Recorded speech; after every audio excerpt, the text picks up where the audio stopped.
All right, guys, welcome to Top in the Shot for May 23rd, 2017. I'm your stream host for this evening, Robbie Votai. Joining me on mic, Mr. Jacob Watson.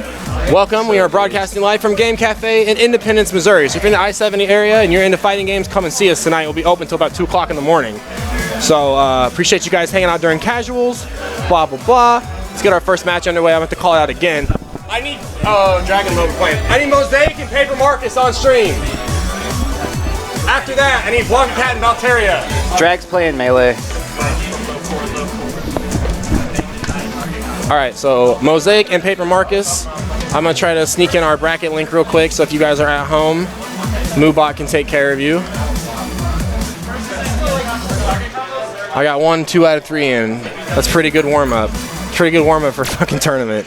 Right. Okay, let's see here. All right, so if you guys at home want to keep up with the bracket, please hit that exclamation point bracket. Moobot will take care of you. Provided by the wonderful people at Challenge. And we have round 1. Paper Marcus. Kind of been a ghost as far as Street Fighter V has been concerned in recent weeks. And Mosaic. And did Mosaic come out last week? I believe so, yeah. Yeah, so this is his 3rd Top in the Shop in a row. I know he came out before that, but I'm liking to see players like Mosaic come out because he's strong. He's a strong player. He's got nowhere to go but up, and he's like just enough tough to where you cannot sleep on him. Marcus has always been a strong contender as far as Kansas City fighting games go, so I'm glad to see him out playing Guile now. He's a little bit better than Dulcim is in the grand scheme of things. If you know how to apply, if you know how to use the things that make Guile strong. See how he deals with Rashid. Paper Marcus in the blue Guile. Mosaic. Yeah. That said, I think Rashid might have like one of the best matchups against Guile in the game. Rashid is like, I know we always like keep comparing this character like, oh, he's the Blanca of this game. Right now, he's like well positioned to be the Adon, where he like destroys top tiers. Yeah. I think Rashid is really good right now, and I think he's going to be even better after the match. He's good because his neutral's pretty difficult to deal with. That hard punch, the roundhouse, it just stretches out so far. All right, see how he deals with this. Catches him, going up. He landed on the other side. That's so nice. Caught him with the overhead. Round 2. Fight.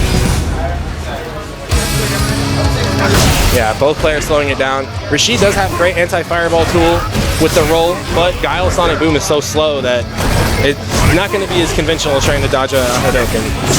I like Marcus trying to set this zone up right now. He needs to be content with those trades. Not let the trades build too much mental damage. Ooh, what tornado!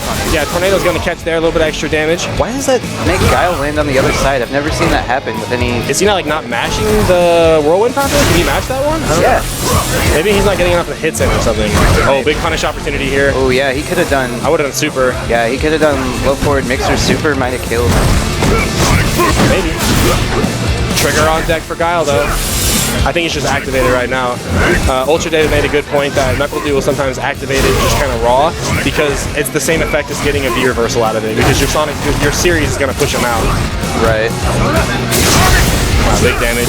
Still a lot of meter on Mosaic. Really doesn't have to do anything risky here. Another Tornado number 2 on deck. Nice overhead. Great block by Marcus. Excellent defense. Oh, and just caught him with the mixer. Yeah, I think he tried to check a throw there. It's an interesting poke option from Rashid having that mixer because I think it's like, what, -2 at worst? Mm-hmm. So at best. At best, yeah. If you mash it, it becomes like punishable. But oh, okay, right. But just the empty whirlwind, and usually you'll see Rashid challenge you with a follow-up on that button. The online classic is mixer, block, EX mixer right after that. And Mosaic already showing that he's willing to jab you after that. Ooh, nice frame advantage from Marcus there. A little bit of damage. You're up next. I need Mope and Drag on stream next. The thing is about Guile is like a lot of players are gonna have issue with how you gotta sit back and you gotta be content with zoning. Guile's like the only character in the game that has true zoning capabilities. Like, he can just sit back, whittle you down with Sonic Boom before you even get in. And these moments where you see Marcus kind of abandon that and try to start jumping in, it's like, let Rashid do the jumping. You just gotta play, ooh! That was go sick. Up to the very top? He hung him up there like a pinata. Oh yeah, no tornado, Dorothy. Guile should have been there for Oak Grove to defend us against the tornado. Nice Sobot. I like that as a retreat tool. Throw the Sobot out there, throw another one out there. Even if it's blocked, you're still going to be off the ground and be able to basically punish if they press like a lower button to try to whip punish. Yeah, a lot of Ganon Z right now. Oh. I like him just setting up the Sonic break wall. Yeah. No, yeah, it was really good. Kept it right outside of the tornado, and saw he got punished on the way in. Nice. Okay, Mosaic saw Marcus opting for throw tech here. Big damage. Nice mixer on the way up. Absolutely. Nice flash kick on a neutral jump. So many people let those neutral jumps go. Oh, no punish. That is, he could have punished that with crouch jab flash kick. Or actually, he could have done crouch jab boom. Oh, nice challenge on overhead. Kept him alive. Keep him alive. Oh, wow. Just the train on the jab. Yeah. Mosaic stays alive by the skin of his teeth. Yeah, Marcus definitely missed a key punish there. He could have done crouch jab boom into V-trigger activation and took the round. Because Rashid's stand roundhouse is -4. That's very specific ranges where you're going to be able to get in on Guile. It's about that 1.1 square away distance. Otherwise, you're too close to get hit by Sonic Boom or too far away and get punished. Alright, you really need to use the Guile pressure tools in this corner. Yes, Sobot is what I want to see. Maybe some back fear or some forward fears. Sonic Boom on deck. It's going to take one hit of the tornado away. Gets out of that pretty much. Oh no, big crush counter opportunity, no conversion. Yeah, it should have up flash kick there. So Mosaic gonna take set. Rashid wins. I need Dragon Mob on stream, please.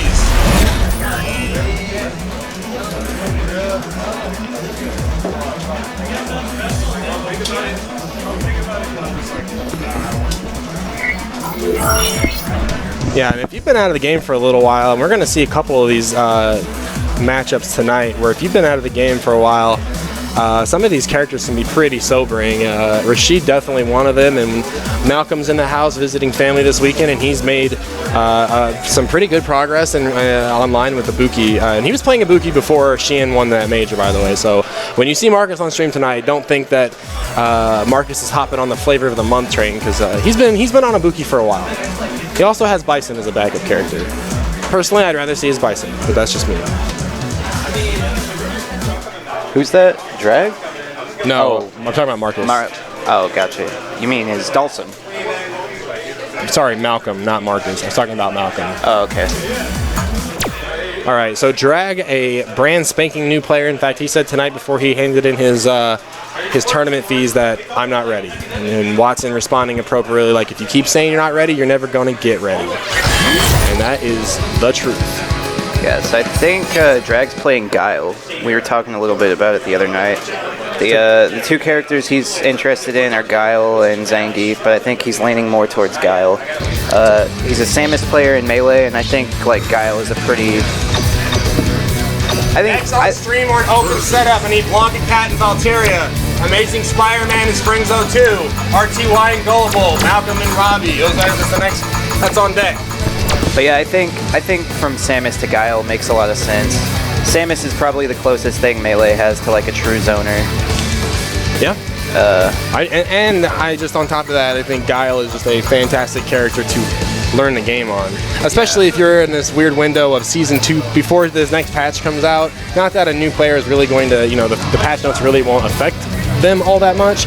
But Guile, you get what you pay for with Guile. You're going to get damage when you earn it. You're going to get your zone when you earn it.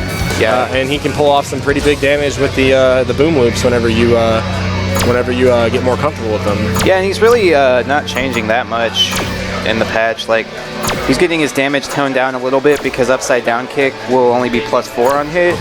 Right. So he always going to get his point blank jab. Yeah.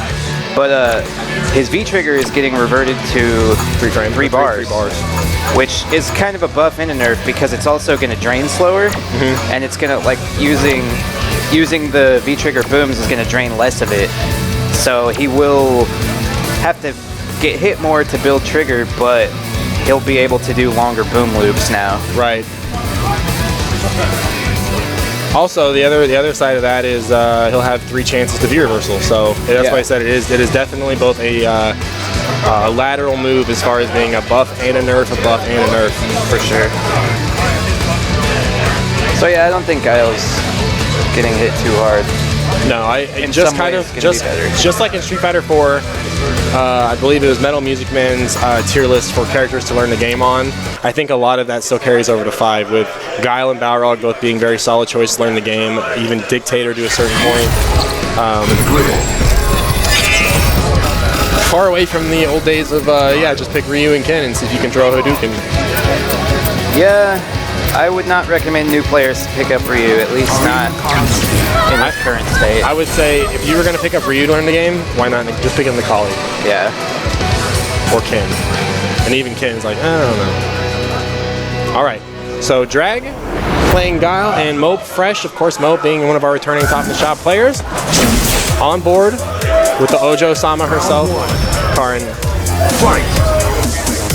I want to see Mope Fresh go straight into it. Like, don't take any time, just apply it. Great, so great zoning opportunity right now by Drag. Don't want to necessarily run away. You want to see what your opponent's going to do, see what they're going to jump in on. Open the driver's seat. Oh, overhead. Was not a punish, but worked out for him. Yeah, that's going to be punishable as well. And again, Drag just kind of lacks the experience to know what moves he can and can't punish. You still heard the game, right? Mm-hmm. Yeah, I had to turn it down. It was way loud. Alright, lands the jump in. Into damage. Yeah, and I mean, the thing is the hardest thing for a new player to learn is defense. Yeah. One of the reasons why Guile... Nice. Oh, nice crouch fears.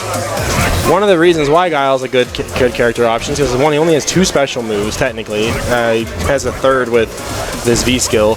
But, 2 special moves inherently. You're holding down back most of the time, therefore you are blocking most of the time. So it's a good opportunity to hold back and block. However, though, this is Street Fighter 5 in a nutshell right here. This is the kind of pressure that newer players are going to have to learn to deal with. Finds a flash kick. Fucking hot down here, dude. Did you play already? All right. So no punish on the Tenko. I mean, yeah, like the thing is, you're not going to expect. Oh, what can he do here though? Oh, that's probably one of those things. Like I wasn't sure when it was over. Just wake up super.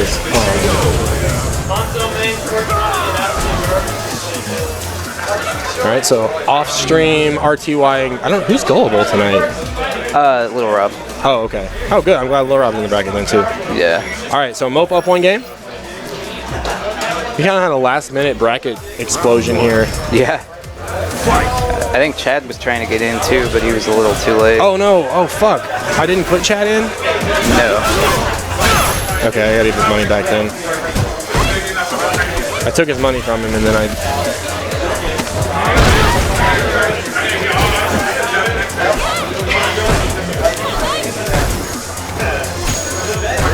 Too much going on. Too much going on.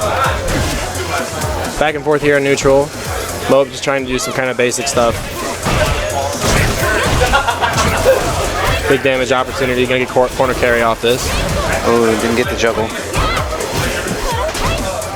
I do like, and I've always said this whenever Smash players come over to Street Fighter, I always expect them to jump a lot just because of how aerial of a game Smash can be. Mm-hmm. And this is like the 4th Smash player who's come over and has not been a crazy jumping maniac. Yeah, he has been jumping back a fair amount. Right. Looks like he's holding his ground a little more in this round. Yeah, I mean, he's just gonna have to like not be so. He's just kind of scared, like, oh, I'm Guile, I'm supposed to be far away from you, so I always have to back up, and he's learning those new situations, the new rules of the game. Ooh, looks like he was about to fall out. Yeah, I was gonna say when Mope went for the EX Tenko juggle and it didn't hit, I'm like, I feel like that only works when I see Mago do it. It's like this character gets extra juggle points when Mago's playing her. Right. All right. So Mope will take it over Drag. Blanca Cat and Valteria, if you haven't already played. There you go.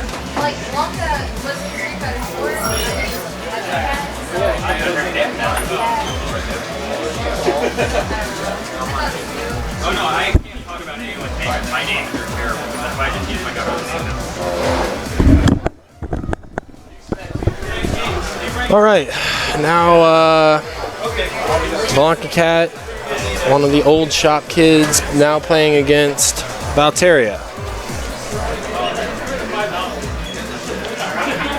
She was playing Urian today. I think she wants to start learning Urian, so we might see a Urian here. That's interesting. Of all the characters I would ever think Abby to pick, Urian is the least cute of all of them, and that is a very strict parameter that she follows. She found one color that I can't remember who she said it looked like, but that was why she wanted to play him. The rumor right now is that Blanca might find his way into Tekken 7. Yeah, I have heard that.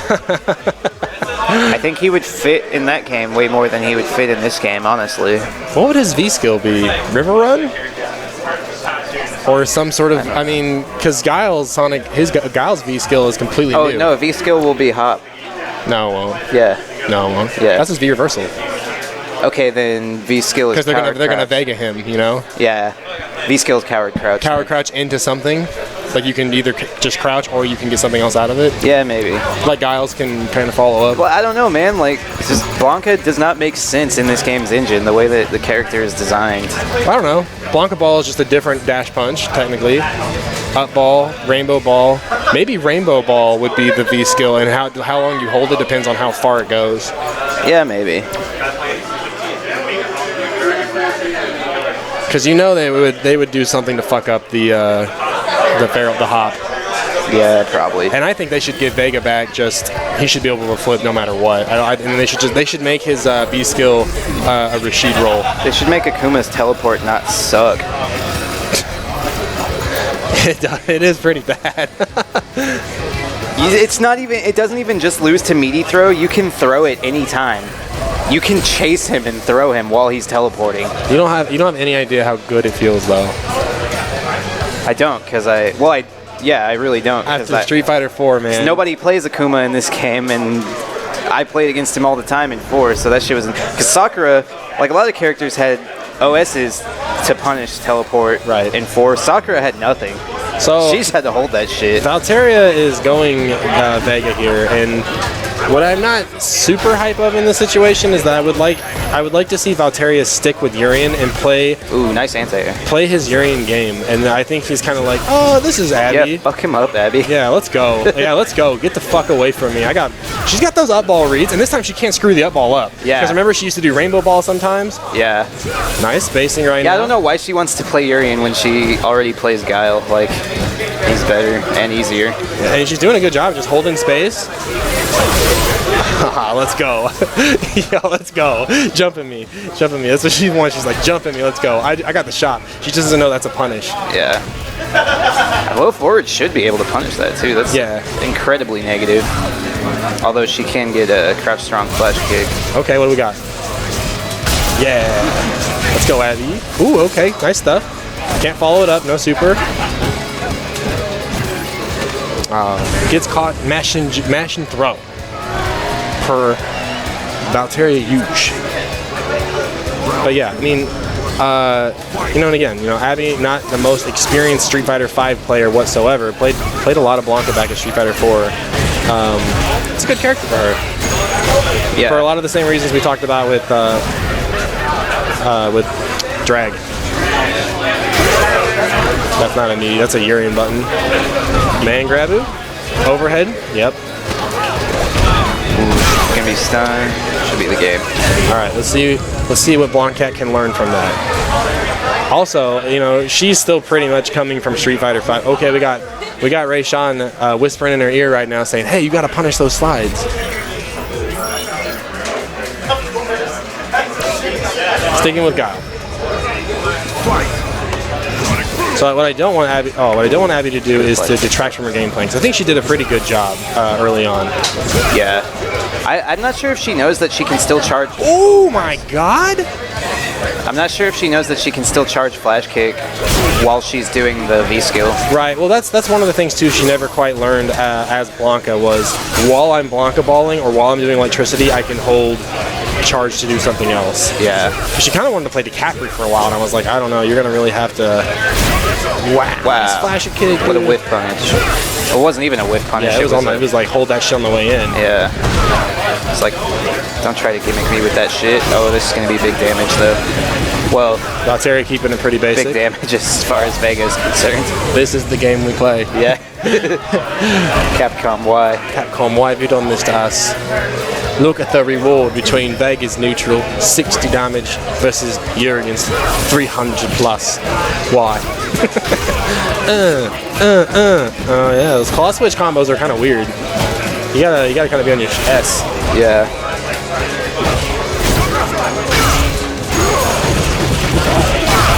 Valtteri pretty much gonna try to run away with this. Alright. Finds a flash kick, gets her out of stun Oh no! range. Oh wow! Did that work out in her favor? Alright, gets a setup off of this, but I'm sure she doesn't know it. Yeah, it's all right. Unfortunately.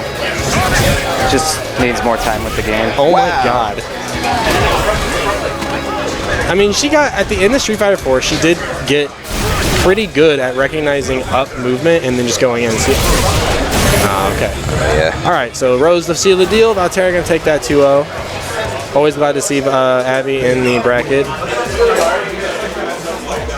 The Amazing Spider-Man in Sonic and Springs 02. All right. Here, this is gonna be a knockdown, drag-out fight.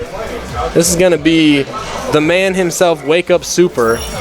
On an open setup, I need Paper Marcus and Blanca Cat. Which one of us? There's the Wake Up Super. I know, that's where I was getting. You didn't let me finish. Yeah, Springs is Wake Up Super. You're Wake Up Ultra. I'm the Wake Up Super. You're Wake Up Ultra, baby. I didn't know. Is that a secret mechanic? Yeah, it was in one of those older games. Like, I don't know, old people talk about Yusufor. I don't know what it means, though. I think Wake Up Super is great. They also talk about weird things like option selects. I don't know what that is. Playing something. You're playing Abby. You're playing Abaru. Look at this meme. You posting dank memes? When I get home after a long day, I can finally be my true self. Hold that up. What the fuck? Oh no, the camera's up there. All right. Look at this. Yeah. So if you guys are in the Kansas City area and you're about fighting games, Top in the Shop is the place to be every Thursday at Game Cafe in Independence. Not only do we have Street Fighter 5 as shown, we also have Project M and Melee for you smash heads out there wanting to get your wobbles, get your Marth action in. Also Guilty Gear Revelator, hosted by Mr. Zach Palmer. Whenever we find room for that. Again, it's a busy house, and tonight we're kind of especially cramped because not only is Game Cafe a wonderful host for our fighting game tournaments, but of course they're also all about that tabletop gaming, Magic the Gathering, Yu-Gi-Oh, Pokemon, all the TCGs you could ask for. All of it happens here at Game Cafe, but their room upstairs is under renovation, so we're all sharing it like one big, hopefully showered nerd family.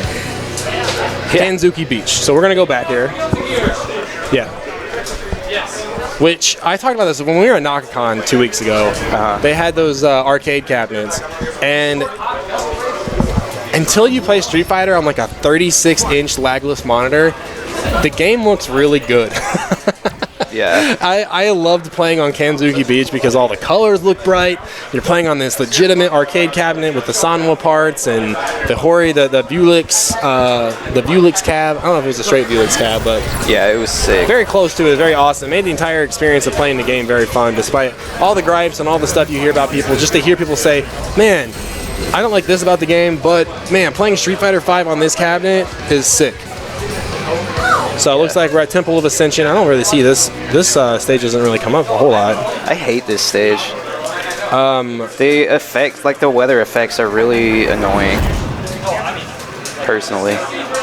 Now, the interesting thing was the first week that this stage was like released to the public, one guy, a Urian player, found like the timing for when like the lightning flashes, and that's when he'd activate. Right. And it's like you couldn't see when the fucking B trigger comes out. All right, so Springs, his very classic Dhalsim keep away, run away style, and Spire fans very bullheaded. I'm going to force my way in, bulldoze it any way I can get in possible style. Ooh, went for an instant overhead, I think. So it'd be interesting how these players are gonna interact. Alright, trigger activation. Oh, I think you want to just meet. Oh, find another one. Getting No, a ton of damage off of this V trigger. Yeah, because Josh won't just chill. no heck.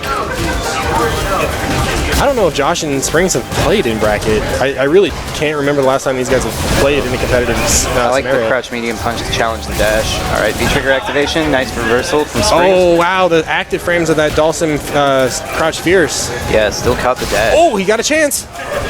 Safe? Oh, crouch jab. Yeah. So what I've been telling Josh is, Josh needs to know the mental factor of Bison and V-trigger is terrifying. Like, that character is scary. Ooh, nice confirm. No time for wake-up supers, my friend. We're going to throw the sunspot right out. I like to follow up with the stand roundhouse. Yeah, nice Josh reset. trying to answer back with the EX Devil's Reverse. Not going to find it. Nice delay button. Excellent damage. Bison almost caught right back up. Yeah, Sim with that 900 health.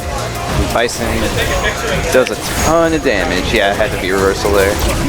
Yeah, I agree. Yeah, Josh going to try to force his way out, but at what cost? All right, what we got? Meaty stand hard kick. Got to imagine that's negative at that range. No whiff punishes on a fierce punch. See, I really think Josh needs to activate it now. Not going to get a chance.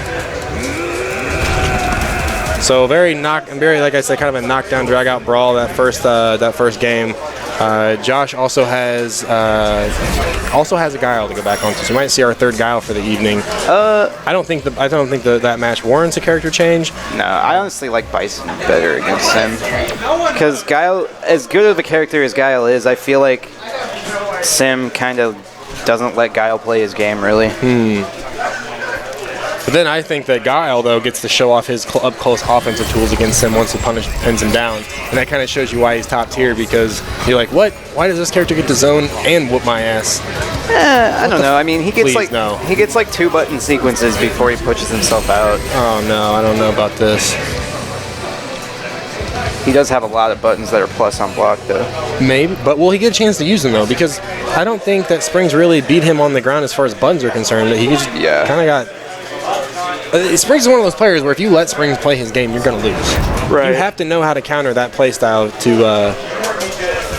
if you're going to see any success. And I don't know how much Josh, Amazing Spire Guy, has with the recent addition to the Street Fighter cast.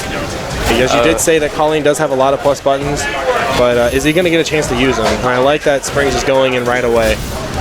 Keep this range. Josh has got to prove to you that he has to get out.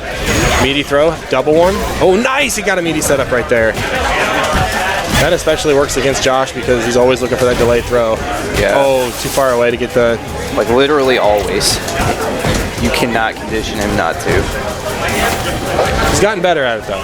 Is he just trying to parry right now? I don't know. Probably.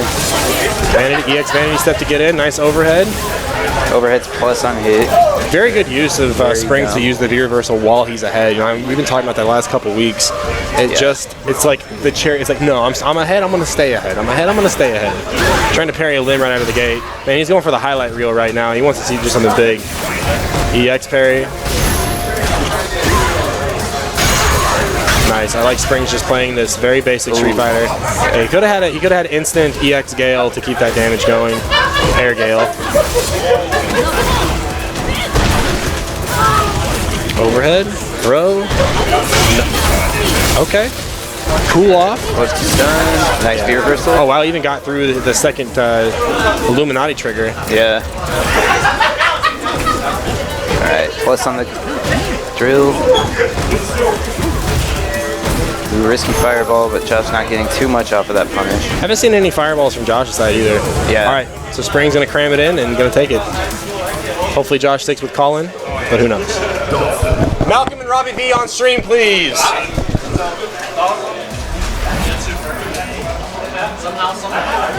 All right, guys. So be me and Malcolm again. Thanks for watching Top in the Shop this evening. Appreciate you guys supporting Kansas City Fighting Games. If you're in the I-70 area and want to get out and play, check us out every Thursday. Top in the Shop here, at Game Cafe and Independence. So I'm going to leave you guys in the capable hands of Mr. Watson Chan and whoever else decides to slither over here and lend their voice to commentary, guys. Thanks for watching.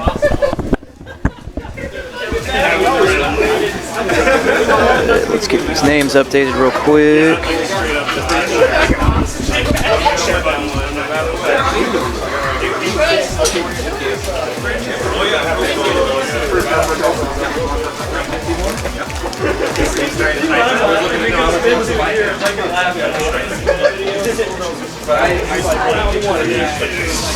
Hey,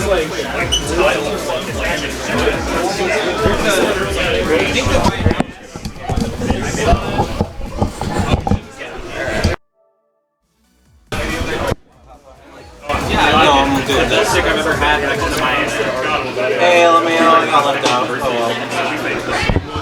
That was my own fault. I'll hold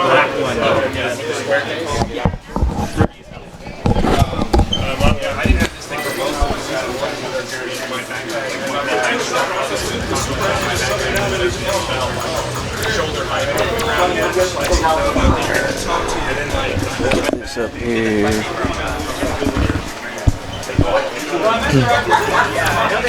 Alright guys, so up next on the stream we have Malcolm, who's coming from out of town, a former KCSRK representative. Left us, now he's in town visiting, so it's the first time we get to see him in an offline basis since Combo Breaker was the last time I remember seeing him play offline. So I think he was at Evo too. I can't remember now that I think about it. Season 1 he was playing a lot of Bison. This time around, end of Season 1, beginning of Season 2 he's been playing Ibuki. Yeah, he thinks Ibuki is top 5. I don't know if I necessarily agree, but I do think she's pretty good in Season 2.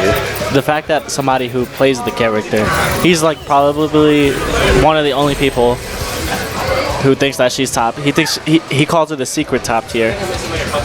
I think she's good, but she's kind of just like a worse Yuri in every way, except she has a 3-frame normal. I don't know. I mean, Ibuki's won a major now. Yurian hasn't, so. True. But I mean, it was the same thing in 4 where like everyone said Yoon was the best character in the game, and he didn't win a major in Ultra. He didn't win a major until the last Capcom Cup. Alright, so we're going to start things off. So obviously, Kansas City not too familiar with Ibuki. One thing to look out for, she has an extra bar to pay attention to when you're in this matchup, and she has her kunais. For sure. Those are extremely limited in this version. Yeah, that was punishable. Yeah, I could have got a bigger punish off of that. Also, the slide is negative on hit, so Robbie's got to be ready to challenge that. Another thing to worry about for is like the dash through. You always want to like throw tech, but it's like, I don't know, I always get counter hit when she does the dash, like in the middle of a block string. So let's see if Robbie can like actually shake that off. Nice. Yeah, good confirm. Oh, dropped the combo. Quick rise, but didn't get a punish. Yeah. Alright, nice. Ooh, no punish on the Tatsu. Yeah. Robbie kind of cheesing it out there. Nice confirm. Yeah, you got to be quick with your punish on that Tatsu, but yeah. Regardless, Malcolm able to hold on, still take that round. Yeah, it's weird. It's almost like an Elena special move from Ultra. Like, it's -8 on paper, but you have to buffer your punish super early. Kind of the same thing with a lot of Urian's punishable moves. Right. Nice tech. All nice right. crush counter, nice confirm. I don't know if she could have got anything else from that range. That's plus. Wow. Nice air throw. Jump back air throw. Now, was that probably... No, that wasn't a... like, there's no way she gets that from the OS, right? I don't think so. Yeah. That might have just been a nice read. Yeah, either it could have been a reaction too. Malcolm does have pretty good reactions. Yeah, coming from Malcolm, coming from mainly an anime background. I mean, he played a lot of Street Fighter, but yeah, played a lot of anime. You have to have really good reactions. Played Fei Long in 4. He's a pretty strong Fei Long player. All right, so Robbie's taking a second to think about it. It's a weird matchup when you're not used to it, like I said, so. For sure. I think he's got to just chill a little more. Like, Ibuki has like deceptively good buttons. It's a lot like the matchup was in 4, where you kind of just have to fight her on her command dash. Because eventually she's going to push herself out, and then she's got a command dash to get back in. Now, is her overhead, like how negative is her overhead? -2. Okay, I didn't think it was punishable. Yeah. But it's very easy to hit her out of it if you're paying attention. It's kind of like one of those deer in the headlight moves. For almost. sure. Yeah. Ooh, nice, big jump in. I believe her only punishable normal is, well, the only one that you would like prevalently see used is stand roundhouse, which is only -3, so it's gonna be very hard for Ken to punish that. Yeah, with the 4-frame jab. Oh, nice. Nice conversion. Nice bait on the DP. Eyes roll back into his head while he does the stand fierce. I wonder. So I don't know how I didn't know this, but recently I realized that Nikali has the buffs, the DP buffs in this version. Yeah. That every other character is gonna get in the next patch. I wonder. Yeah, I didn't know that either. I was like, why doesn't Nikali get these? Yeah. And then I was like, wait, And he, the Kong he was like, already has them? Yeah. But Malcolm gonna start this round off very strongly. So I wonder if like he just knew that it wasn't gonna be a real like he figured it wasn't gonna be a meaty, or if she has properties to her DP too. I don't remember the change list, and I haven't looked up her frame data much to see. Ibuki, her only DP that has any invincibility is EX. Yeah. Okay. Her regular DPs are all throwable and counter hittable. Right. So they have no invincibility. They're purely a combo tool. That was a missed DP input there from Robbie for sure. Plus, plus on all that. Yeah, Malcolm sitting here on match point. Oh. Alright, fine. Tatsu. That got him out of that situation. Nice air grab. Yeah. He's 2 for 2 on those. There's crush counter. Nice confirm. Wake up Tatsu again. Ken not out of this. Nope. Gonna need 2 more big sequences probably. No confirm. That was really good blocks throughout that whole entire thing from Robbie, but I mean, this becomes a lot to deal with. Yeah, for sure. She has no kunai left though, and that's huge. She's not going to be able to contest his fireballs as easily. I mean, Robbie's probably like one super, like something in a super away from winning it. I don't have a red card right now. Huh? I don't have a red card right now. I wondered if you were... God, Robbie was outside the line. Robbie was inside the line, and slide or stay roundhouse because that's all Alright, so Malcolm gonna take that 2-0. Sensei guy, not only unpaid but unseen. Yeah, it's still not here. So I think we're gonna go to Mosaic and umpire Volteria next. I don't know. I'll let Robbie make that call though. Yeah. That was the battle of the Hori Fighting Edge, by the way. I didn't even pay attention. Oh yeah, yeah, they do both. The have old those. school dudes with the fighting edges, but I'll let Robbie call the next match. I assume it's gonna be Volteria versus Mosaic because we Most have no likely. Sensei guy. So Yeah.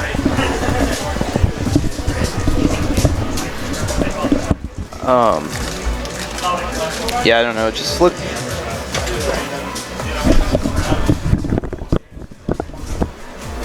So Sensei Can I guy's not get here yet. Dragon Valteria on, or Mosaic and Valteria on stream? I don't know where Sensei guy is. I mean, it doesn't matter. He just gets DQ'd. I didn't pay for him or anything. Right. Yeah. So what do you think about that match? I think he got away with murder on a lot of shit. Yeah, I agree. I think it just looked like you were pretty unfamiliar with the match. Well, I say it every week. One game warm-ups is not how you prepare for a competition. It doesn't matter who you are. For sure. So a lot of stuff. I was really. I mean, don't get me wrong. Knockin is always a solid player. Always has been a solid player. So I'm not sitting there saying like, oh, LOL, no match knowledge, bullshit, cheap player. Not by any means. Like, Right. he had a game plan. He stuck to it, and it definitely worked out. I didn't feel like I got hit by any dumb stuff. I was really perplexed though why. Yeah, he plays a really honest Ibuki. I was really more perplexed why my crouch strong into V trigger run, the DP just didn't even hit. Yeah, that was weird. And like that had enough momentum in game one where I would have took the round. And like just by the momentum factor alone, I'm not saying it would have been a guaranteed win by anything or that was it. But to me, I was like, man, really? Like why? Meanwhile, other characters can just go crouch strong, confirm, damage, damage, damage. Crouch. Oh, I missed it. It's safe. Who cares? Right. Yeah. Man, I was just thinking about it too. I was like, Ibuki's stand roundhouse is only -3. Or not stand, the forward roundhouse. Like, Ken just can't punish that unless she's like point blank and he does light Tatsu. The forward roundhouse? Yeah, it's only -3. I mean, I don't know. I look at that move as that's the same move as stand medium kick knee was in Street Fighter 4, where it was just a Shoto killer. Like Yeah, stand medium kick. Crush counters. Still godlike in this game. It's +2, and you can do it like 3 times. Yeah, that's another thing too. I wasn't too sure if it was a -2 knee or if it was a plus knee. It used to be minus. Yeah. It's plus now. Yeah. So anyway, good stuff to Malcolm. Valteria and Mosaic here. Valteria probably not going to have a lot of Rashid experience. Sure. He's kind of taking it very slow right now, air to air there. This is the game we play. Nice confirm. Interesting idea. Hopefully he can take that kind of knowledge and say, okay, this guy likes to back roll a lot. I got to keep my back roll, keep that in my back pocket here. Oh, I got to punish that though. Yeah. That was and and if you're in the middle of the game and you're not sure if this punishes, try to jab, because then you can start kind of putting the piece together of, well, if I can get a jab, then I might be able to get X, Y, and Z too. Sure. And I think this is a really good range for Mosaic. I mean, this is the range. What is that, Crouch Fierce? The double hands? Yeah. Yeah, that Crouch Fierce range is so good. Yeah. And it's like, okay, so Urian's going to get meter. He already has meter. Who cares? Yeah, that button is amazing for Rashid. Only -2. Yeah. Very, like, spammable footsie button. Yeah, absolutely. Wow, got over the Olympics. Chewed up some button. I'm probably going to say, if I had to guess what Valtteri press right there, it'd be probably crouch medium kick. Yeah, Rashid's plus on all of his light normals though, so. Ooh, nice challenge. Wow, that's like +3 or something like that. Yeah, if the shoulder hits, it's still your turn. Like you can do another jab medium punch, and you're gonna get counter hit on the second that second series. Well, no, I meant the EX fireball from Rashid is plus, so it's weird that he got counter hit there. He's trying to reach out with that medium kick. Nice cross up, unable to confirm. No follow up though. Yeah, Rashid neutral after throw, mid screen. All right, gonna get paid with the fake cross up, not cross up. What do we got after this?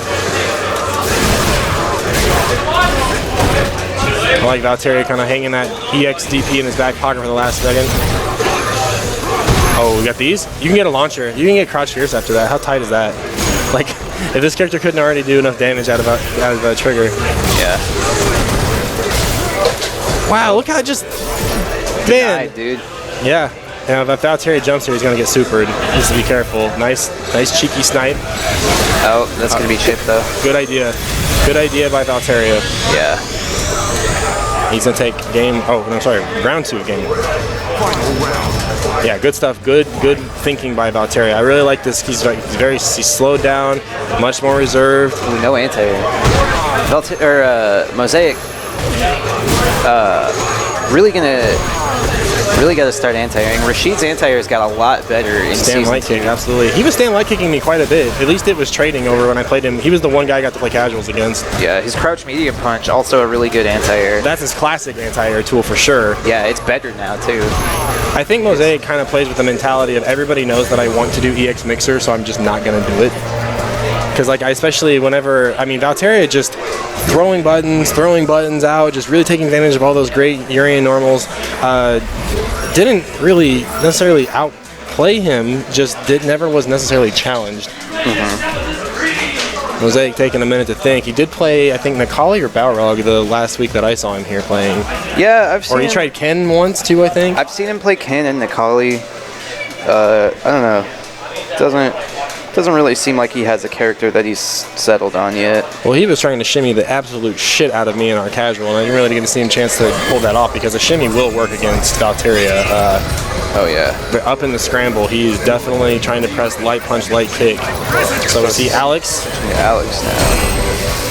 I would argue that this is a much worse matchup. Indeed. I think the worst matchup in the game is Zangief Urian, and I think Alex Urian is bad for the same reasons. Really? You think Urian is worse than Dawson? Yeah. Yeah, because what damage does Dawson do? And like I feel like Urian can play the same kind of game that Dawson does. Just he doesn't have to, and if he gets SPD'd, his life's not over. That's true, I guess. It's little things.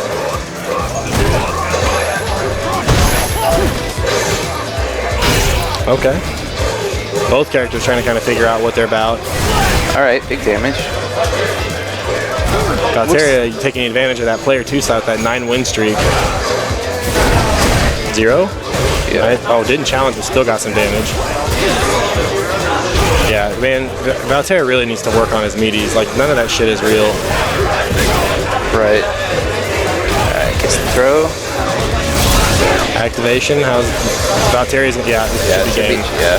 Dang. He just kind of kept throwing the, like you noticed the first two crouch medium kicks that came out, we didn't see trigger, so it was like, no hit confirm, no hit, and okay, we got a third one here, so it's all right. Yeah. All right, but nonetheless, Valterra on match point.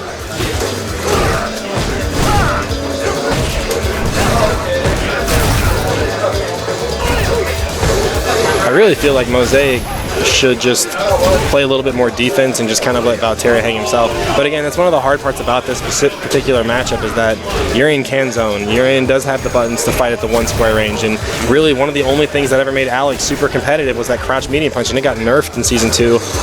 Getting a little bit buffed, but all right, he's going to need a lot more of these mix-ups if he's going to come out ahead. Valterra so far has been pretty much 100% on those EX headbutts. Yeah, see, that's like not a thing. Wow, weird staggered delay. 0. Just catching and pressing buttons. Yeah, now Valterra just needs to sit back, build meter, close it out with a super if you have to. Who cares, Daigo? Run up, crouch medium kick. All right.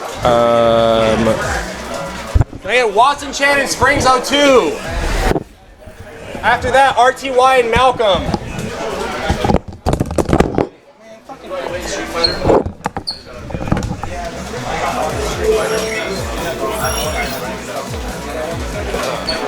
Oh, shit. Yeah, do whatever you gotta do, man.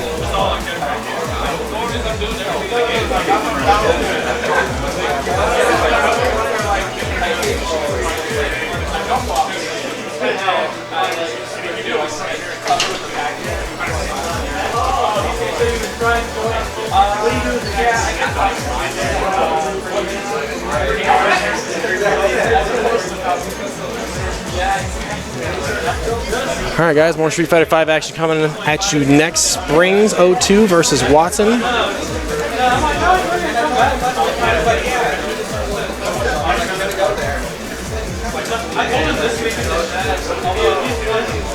And we are broadcasting live from Independence, Missouri at Game Cafe, just off the Independence Square. So if you guys in the I-70 area, anywhere in Kansas City, come check us out. Not only do we have Street Fighter V, we also have Guilty Gear Revelator, Project M, and Melee. You're into Smash Brothers. And we're going to be open for extended hours tonight.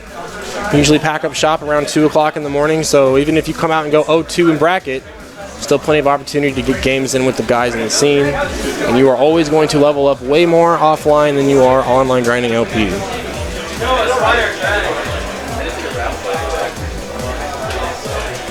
And if you're good enough, you might walk home with a little bit of cash.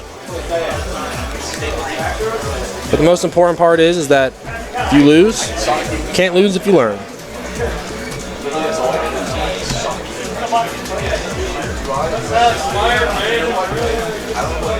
You're supposed to play Sensei guy, but he's not here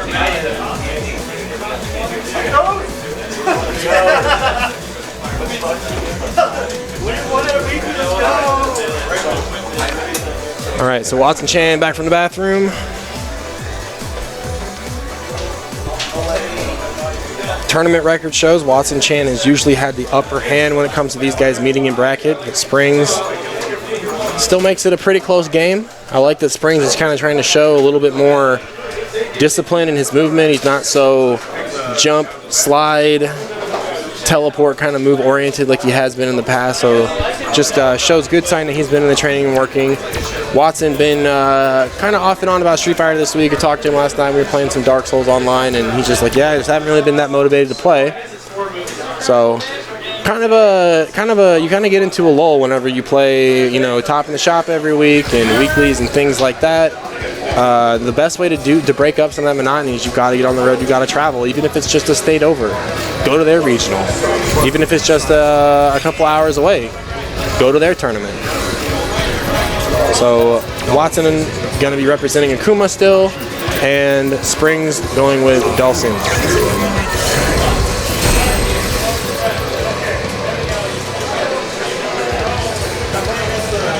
So Akuma, if Akuma can get in, Akuma should win. If Dawson can keep Akuma out, Dawson, Street Fighter 101. Standard Shoto matchup, Dawson usually always having a lot of good anti-Shoto tools, especially the slide under and being able to change the jump arc. Air Fireball to get some pressure started right away. Springs answering right back with a short drill. Watson Chan trying to condition those block strings, looking for a throw, catches a fireball. Have another one. Oh man, if Watson just put in a normal jump in, that would have been a big opportunity. I like Springs trying to anti-air the stand jab. Watson Chan recognized that, using that dive kick to try to blow up the anti-airs. Really trying to keep that fireball. You know, Ikuma contesting with that air fireball is really going to put those anti-jumping fireballs by Dawson on notice. Springs just able to stay up just barely. That's an EX fireball. It's going to be plus big crush counter damage. Akuma's going to stay out of it and just staggered jabs for the win.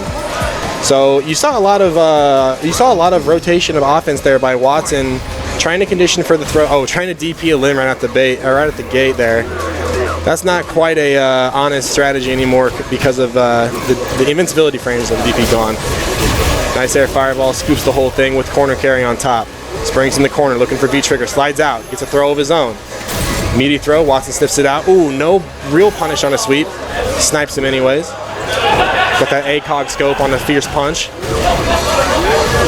Springs sliding all over the place. Hard for Watson to keep him pinned down. A lot of gray life on the board. Any hit by Akuma is going to be big here. Trigger on activate. 2 fireballs in, catches him low. Oh, stuffs a sweep early on, or the slide. Demons on deck for Watson. When he get the chance, when he use it here. V-trigger out now. Springs has a chance to play. V-trigger and super are going to slide here. There it is. No V-trigger for Watson. He's got to take it. Call has him in the corner, trying to teleport to take away some of those active frames. Any punch will kill.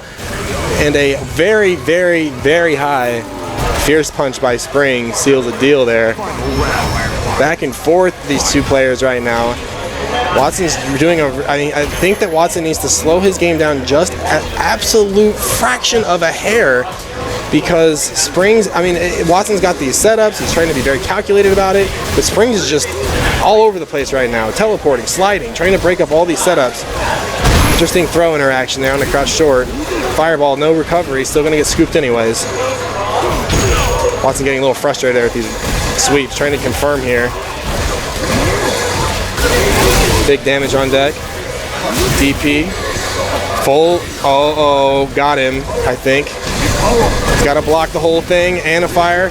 Oh, DPs. That was a really good block on Springs' part, the DP.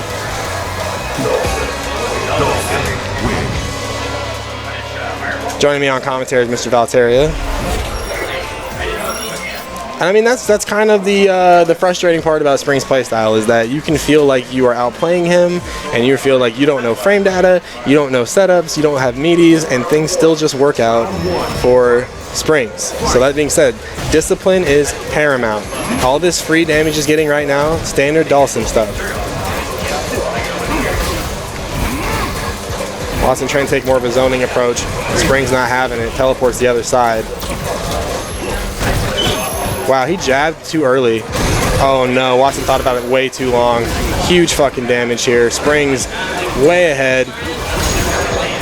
Free damage just keeps adding up. Oh, no DP. I think Watson thought about it, but he's already been burned one too many times trying to pick up the good stuff. Just slide, run away, slide, run away. Big damage opportunity here. Out of V-trigger though. Watson needs a couple more of these. See, he's not going to get a chance. Wow, DP with the heart here. Does he neutral jump? Tries. Man, Springs not biting one bit. Just sliding out of the corner. Any jab's going to do it. Watson desperately needs some of this white life to come back. Nice patience by Watson. Excellent offensive pressure right here. Earns that throw. Watson I think Springs almost hung himself up there. Like, he had such a huge life lead. Yeah, he really did not need to go in. Yeah, he kept going in. And I feel like it's really easy for Dawson to kind of just stay out of the way. Yeah, that's exactly what you want to do. And Springs doesn't have really the offensive chops to ever prove that his up-close pressure. That's why I said it just kind of works out. Oh no, scramble situation, picks up a throw. Springs on a matter of taking this 2-0.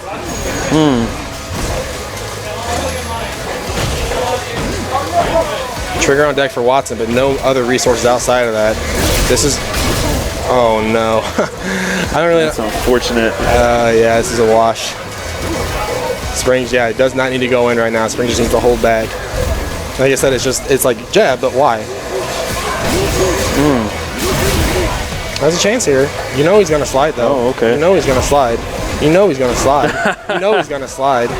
You know he's gonna slide. Oh man. You know he's gonna slide. You fucking suck, Springs.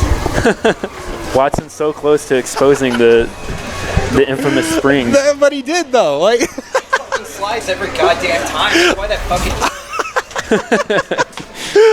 All right, next height match, Watson Chan Springs. Let's go. No. We actually need to begin voting on the next height match. That hasn't happened yet. Has nothing just sparked nothing. anyone's interest yet? No, nothing sparked my interest, and that's all that matters. Can I get RTY and Malcolm on stream, please?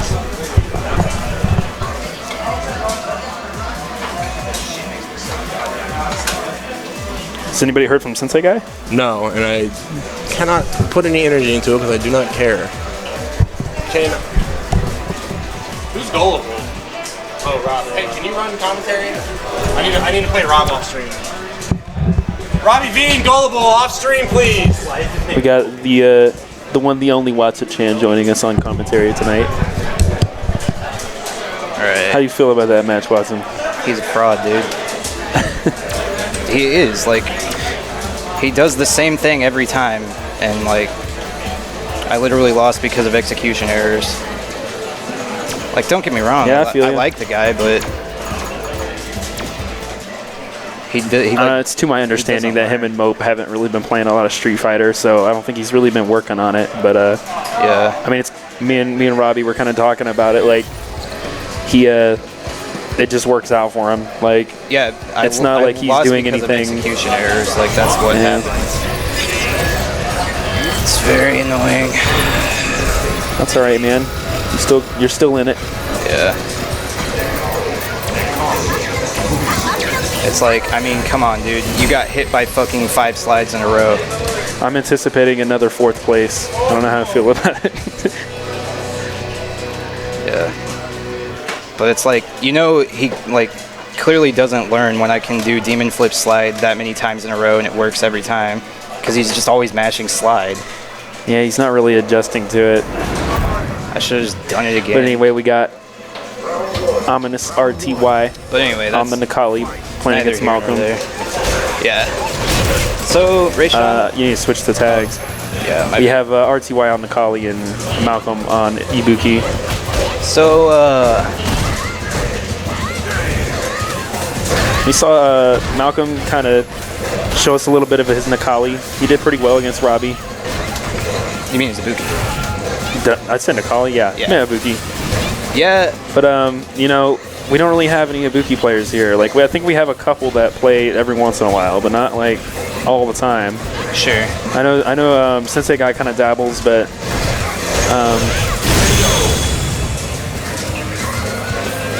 yeah, I'm interested as to why Rayshawn opted for Nikali in this matchup rather than Balrog. Yeah, I think it may just come down to, you know, we don't really know what he's capable of with this Ibuki, so he wanted to play the character he's got the most time put into. Sure. And he's most comfortable with. I can understand that. Yeah, that makes sense. All right, this should be stun.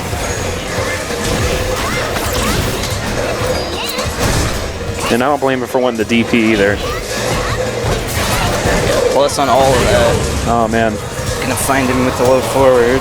All right, so 1 round apiece right now. Yeah, Ibuki's got a pretty sick neutral game. For sure. Her buttons are super tight. Yeah. She has really good buttons. They are all great. Like, a lot of her buttons are great pokes, and they're also really plus. I'm glad that we're starting to see some of these newer characters being played more, and people are figuring out how to play them, because, you know, that means that we get more experience playing against them, and it definitely brings some more variation to the game. Because I know, like, Season 1, nobody touched the new characters. Like, there were people who got decent with them, but we really didn't get to see what they were capable of till Season 2. Yeah. Well, at a high level, it was too much of a risk because of Capcom Pro Tour. Yeah, absolutely. Like, why would you pick up a new character when you could just win with tried and true? Yeah, I know PR Balrog, like, Alright, so Malcolm gonna take the first game. yeah, I know PR Balrog, like, he played a lot of Nikali. Well, he actually kind of played a lot of every character, really. And then he was really happy with Balrog when he came out, but, you know, obviously wasn't ready for Evo. As he should be, because Balrog is way better in this game than he was in Ultra. Yeah. And even then, PR Rog still used to wreck people. Yeah, he's just a really good player all around. For sure. Ooh, didn't get a big punish on that command grab. Alright, nice air to air. Ooh, wow. Ballsy challenge there. That stand medium kick is +2 for Ibuki. Yeah, I think there's definitely some unfamiliarity here, and he's just kind of taking hits when he can get them. For sure. That said, I feel like Malcolm plays like a really honest Ibuki. He doesn't really like abuse a lot of the stuff for her. That it's like on paper, yeah, it's not great. Yeah, I haven't seen too many crazy like dash mix-ups or anything just yet. Well, on paper, the dash mix-ups aren't real, but like they're hard to react to. Yeah, they're definitely hard to react to in practice. And Ibuki is a very dishonest character when played a certain way. For sure. Yeah. Ooh, that okay, that's really nice, yeah. Oh. There we go. Yeah, that was still a very honest dash mix-up.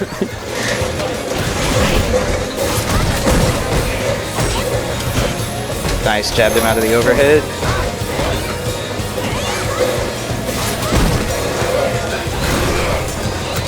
So Ibuki's out of meter, which means she can't throw bombs. Still have 3 kunai left. 3 kunais left, yeah. It must be really hard to get more kunais with the Nikali pressure. Yeah, it's just hard in general. Like, it's pretty much always a risk. Yeah. Alright, V-trigger activation. And he's got him right where he wants him. Yeah. Both players can kill off one more hit. Oh, and this should be a game. Or round, rather, not game. Oh. Nice. Very nice. I don't think he really needed to spin the meter there, but whatever. I think it's just one of those desperation moments, one to close it out. Yeah, for sure. But we got R2 Ison on a full stick of butter here.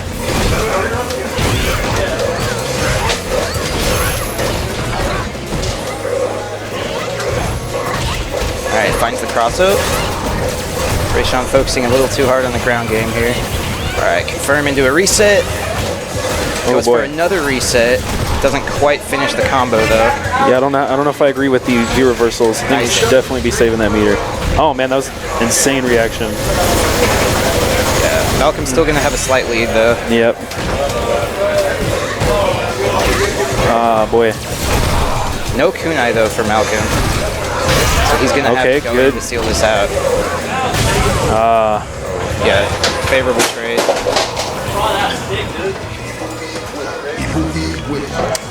Good games. Well played by Malcolm.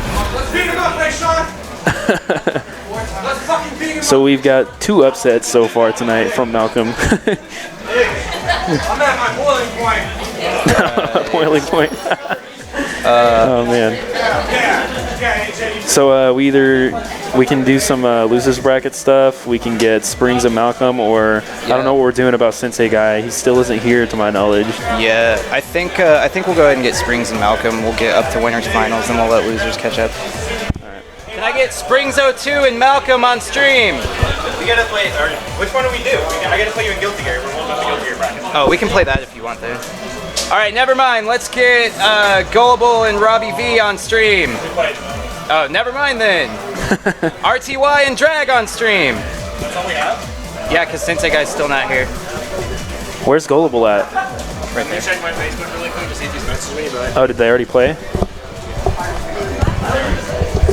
Okay, sorry guys. We're trying to get things figured out here. We're running multiple brackets here tonight at Top in the Shop, whether it be Street Fighter, Guilty Gear, Smash Bros. We got all kinds of stuff going on here, so we're trying to get it all figured out for you. All right, we're gonna run one more match, and if Sensei Guy's not here, then that's it. Because I play the loser of that match. Okay. Which technically that means I would move on and play Josh. Springs 02 and Malcolm. Goodness, I hope that stick is okay. I haven't seen a stick chuck like that since at our local tournament since Toby lost to Kyle's El Fuerte after talking a lot of big game about how they play with the Arizona bros. Oh. This guy, I don't know if you remember Toby. He played Street Fighter 5 for like 2 weeks, but he like comes into the shop and he's like, "Me and my brothers, we play." He's like, "We play a lot with Juicebox in his group." I was like, "Oh wow, that's cool. Oh cool, you play." What the fuck is Steam doing? Cool, you play with like some people, right? Oh yeah, we play with some people. Like we know people. So then he comes out and like Kyle's playing El Fuerte, and like all of Kansas City, nobody in Kansas City is losing to an El Fuerte because J-Spot, Kyle, we're real tight on that matchup. And he comes out and he's playing like Ryu or Cammy or something, and Kyle just puts him in the trash. And he, and Toby looks at him and goes, "Good game." Kyle's like, "Yeah, good game." Toby just walks out and we're sitting there commentating, and it's like we had the case around us, and then probably like 5 feet that way be the door out of the front, and we just hear this like grinding plastic on asphalt, and we're like, "What is that?" We thought somebody like threw a rock through our window or something, and we walk out and there's just a TE stick just like in pieces all over, and I was like, "Oh man!" Of course everyone's outside like, "Yo, you fucking fraud, look what you did to your stick, oh my god," and he's like, shut up, no, and you're like, "Oh, look what you did." That just makes me think of Bautista and the trash can from the World Series. Well, not the World Series, that was the league. Oh yeah, trash can. Yeah, Bautista's that poor trash can. He's a jerk. He's a jerk. He's an excellent player, but he's a fucking jerk. No, he's a jerk. I know too many guys like that playing ball. Yeah. And you know what? All those guys are always the ones that like make it, make it to it. All right. So we got a couple other games going on, guys. So I think Paper Marcus Watson has to play somebody in Guilty Gear. RTY and Drag is open now. Springs and Malcolm, maybe? You know what? I'm just gonna go ahead and call this.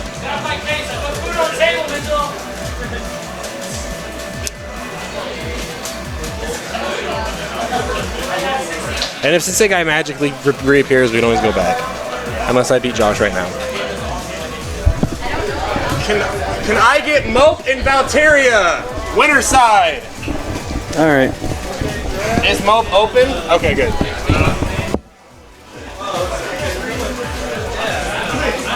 So coming up next, after some executive decision making by the TO, it will be Valteria and Mope. Mope fresh. So again, guys, thank you so much for watching Top in the Shop this evening. Shout outs to Malcolm coming down. He moved away from Kansas City, but he's always one of us in our hearts. Last time I got to play Malcolm was a combo breaker, and he was still, and that was when Ibuki was revealed. So obviously he wasn't playing Ibuki, he was playing Bison. And Ken was still somewhat. Nah, Ken is totally viable. Ken has all the tools to win the game.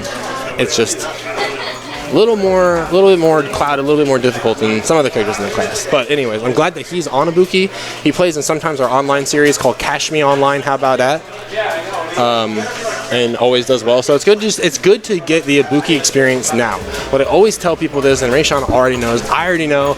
You want to lose to Ibuki here, because afterwards you're going to be able to talk to Malcolm and be like, "Hey, what can I do better when Ibuki puts on EX kunai pressure? What can I do better when Ibuki puts me in this reset? And what does this reset look like? Blah, blah, blah, blah." And that's the kind of stuff you're not going to get when you're playing online against some random Diamond Ibuki player who's just going to dash around you and beat your ass up. They don't owe you anything, but again, one of the bonuses coming out the local tournament. So, Mope and Valteria. God bless whoever turned on the fan, though, for real. No, I'm feeling it over here. It feels good. I don't know about the Vega pick. Urian is definitely a far better matchup because of he can play neutral with Karin, and he's going to outdamage Karin on the. He's going to outdamage Karin on the trades. And Vega, I mean, Vega's got range, but he didn't really have the damage. So, and the only way that we make up with that is by having a superior, grounded footsies game. And the Valteria still needs to make up for that. So we're going to Kanzuki State, got a match if you're going to go to the dance. Vega with the masquerade on. Karin looking to have a good time on the town. So far, neutral represented. Oh, good punish by Mo. Unfortunately, drops it. Excellent answer by Valteria. This is that neutral. I mean, this is where like Urian doesn't have to take so much risk reward. It's very much in Urian's favor to stand at that 1 square range where Valteria is trying to represent and stand medium kick, crouch medium punch, forward medium punch, all those great tools. Like that Moab trying to go up, finds a big crush counter, opts for the corner, frame trap, conditions him to block, and he earns the throw. Good stuff. Valteria also not going to have a wake-up button either. Big punish opportunity right there. That time Moab not dropping it. Goes for over damage. Oh, the whole thing burns 2 bars. And Valteria trying to get out of danger there with the EX Barcelona dive, but not having it. So Valteria going to need to definitely tighten up the defense a little bit. And I mean, this is why, you know, it's hard for Vega. No reversal. The reversal puts him closer to the corner. You really have to have a grasp on the frame trap game and the footsies game. Joining me now on commentary, joining me once again, Mr. Watson Champ. Crush counter opportunity. We have Valteria going with an interesting pick here with Vega. That's punishable. 3-frame jab at least. That's one of the moves where Karin's crouch fierce is actually going to be an applicable anti-air. Yeah. Again. Ooh, nice. Jump back jab. Because she has like the medium punch now, juggle, right? Oh yeah, yeah. Oh, it fell out that time. It's weird. You don't really get it off of the jump back medium punch though. Oh. So it's better if you're anti-airing a Vega like, wall dive. It's kinda better like, just do the target combo because it knocks him down. Right. It's kind of like Bison's, where if you do the jump back, you're not really getting anything out of it other than deterring. Yeah. So Valteria in a scramble situation comes out ahead with the EX Barcelona or wall dive. Cross up, stays in front. I wonder why is Valteria not using Urian? I don't know. I don't know. There's really no reason not to use Urian because I was saying earlier that Urian excels. You think Rayshawn bullied him into not using Urian? Bully's no good, man. Don't bully people.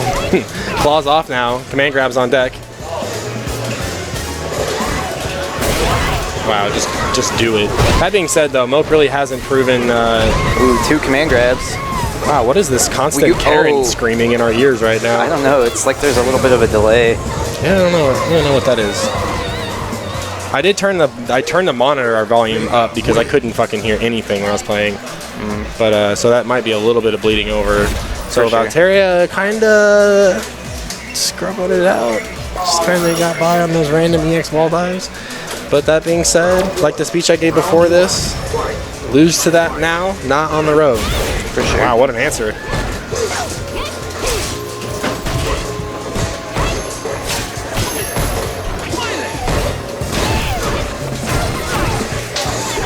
Back to neutral, both players trying to figure it out. Oh no, drops the combo, but American reset nonetheless. Mope finally responding back with the XDP. Trigger on deck for almost both characters. Yeah, it needs to be crouch fierce right there, or DP. Test it. Okay.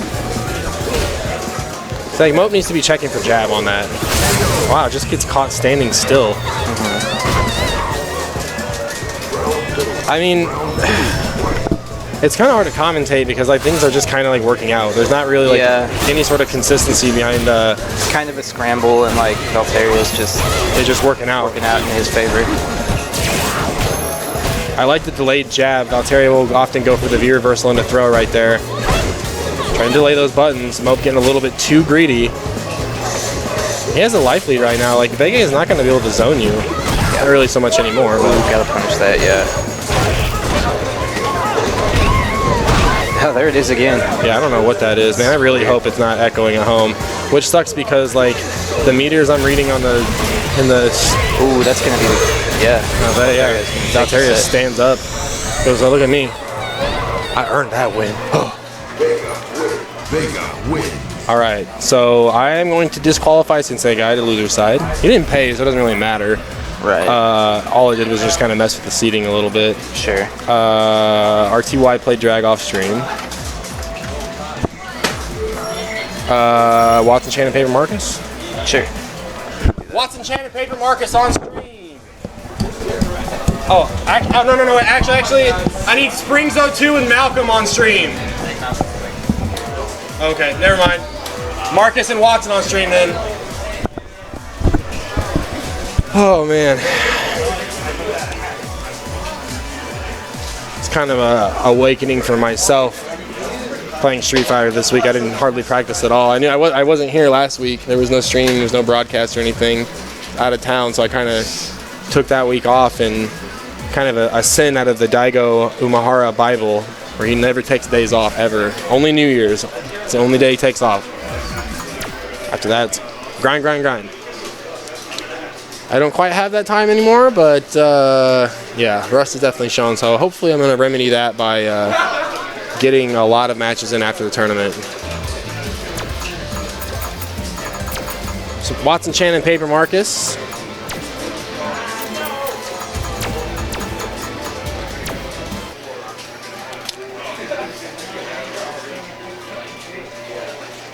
I wonder if Sensei Guy got caught up in traffic. There's a lot of traffic downtown right now for the NCAA tournament. KU, always a big contender in that tournament, and I believe the game is downtown. So there's a lot of traffic in the Kansas City area. If we were still at Alamo Draft House, I don't think we would have been able to find any parking at all. Hey, do you want to turn it down a little bit?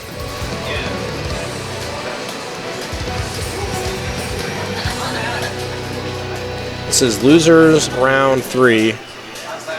Yeah, that should be good. Watson, Chan, and Paper Marcus. Paper Marcus sticking with the Guile pick here. Oh, final round, boys.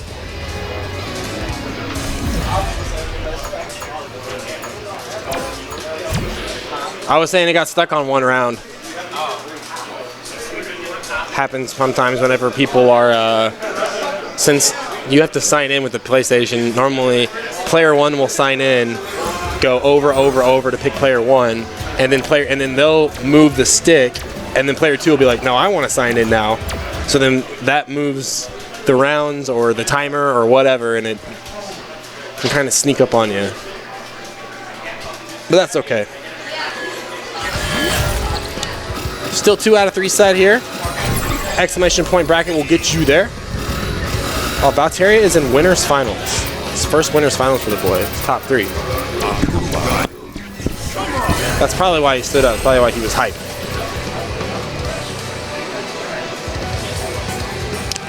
All right. So Guile overall is going to have just better tools across the board than Akuma. Guile's going to be able to zone. That being said, everything Guile does, Akuma's going to be able to keep up. So it's going to be up to Watson, much like the Springs match, not to take too much damage on the way in. Right here, big opportunity. Look at all the damage already on the board for Watson. And Marcus just pretty much trying to go rushdown mode right now. Finds a crush counter, but nothing else for it. Challenging with the jab, an excellent punish on a sweep. Earns the throw off the conditioning. Frame traps in effect. Meaties. Oh, wow, the jump back.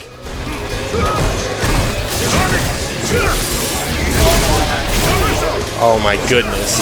There was like extra time to charge and get a punish on that. Big opportunity right here. Watson gets the whole thing into super. Not going to be enough to kill. About 3% left for Marcus after all said and done. A little bit hotter. Oh no. Oh no. Gets the fireball V reversal. That shit is so whack, dude. Why not just make it kicks for Guile? He doesn't have a forward kick like button special move to come out. That sucks for Marcus. He missed the first fireball to try to contest, and then straight up dropped the second one. Watson can get away with the skin of his teeth right there. Zoning battle commends. I like the DP to build a little extra. Gives up the fireball though. Gets tagged on the end. I mean, like I said, this range, that 1.1 square range is so profitable for Guile. Now he's in the corner. What's he got here? Wow, nice delay button. Excellent use of that stand medium kick. High stepper. This should be enough to kill, I think. He's got meter on deck. Yeah. EX Tatsumaki Tsupayaku. Man, all right. If I'm Marcus right now, I got to take a deep breath. I got to shake off that fireball beat, the accidental beat trigger. That's like so unfortunate for Marcus, as he was definitely in control of that match. You got to shake that off. You got to get right back into it. Watson up 1 game here. Trying to read an early fireball right off and walk under.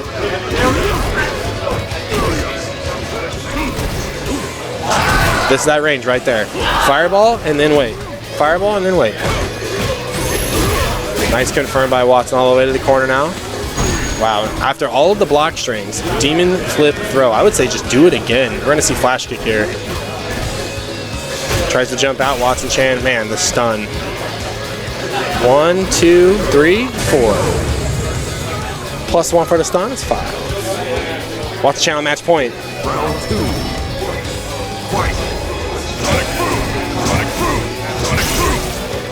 See, that's the range. When you're playing when your gun is zoned, you have to be comfortable not walking forward. You have to pick a spot on screen, dedicate to yourself to it, and don't get too hasty to walk forward.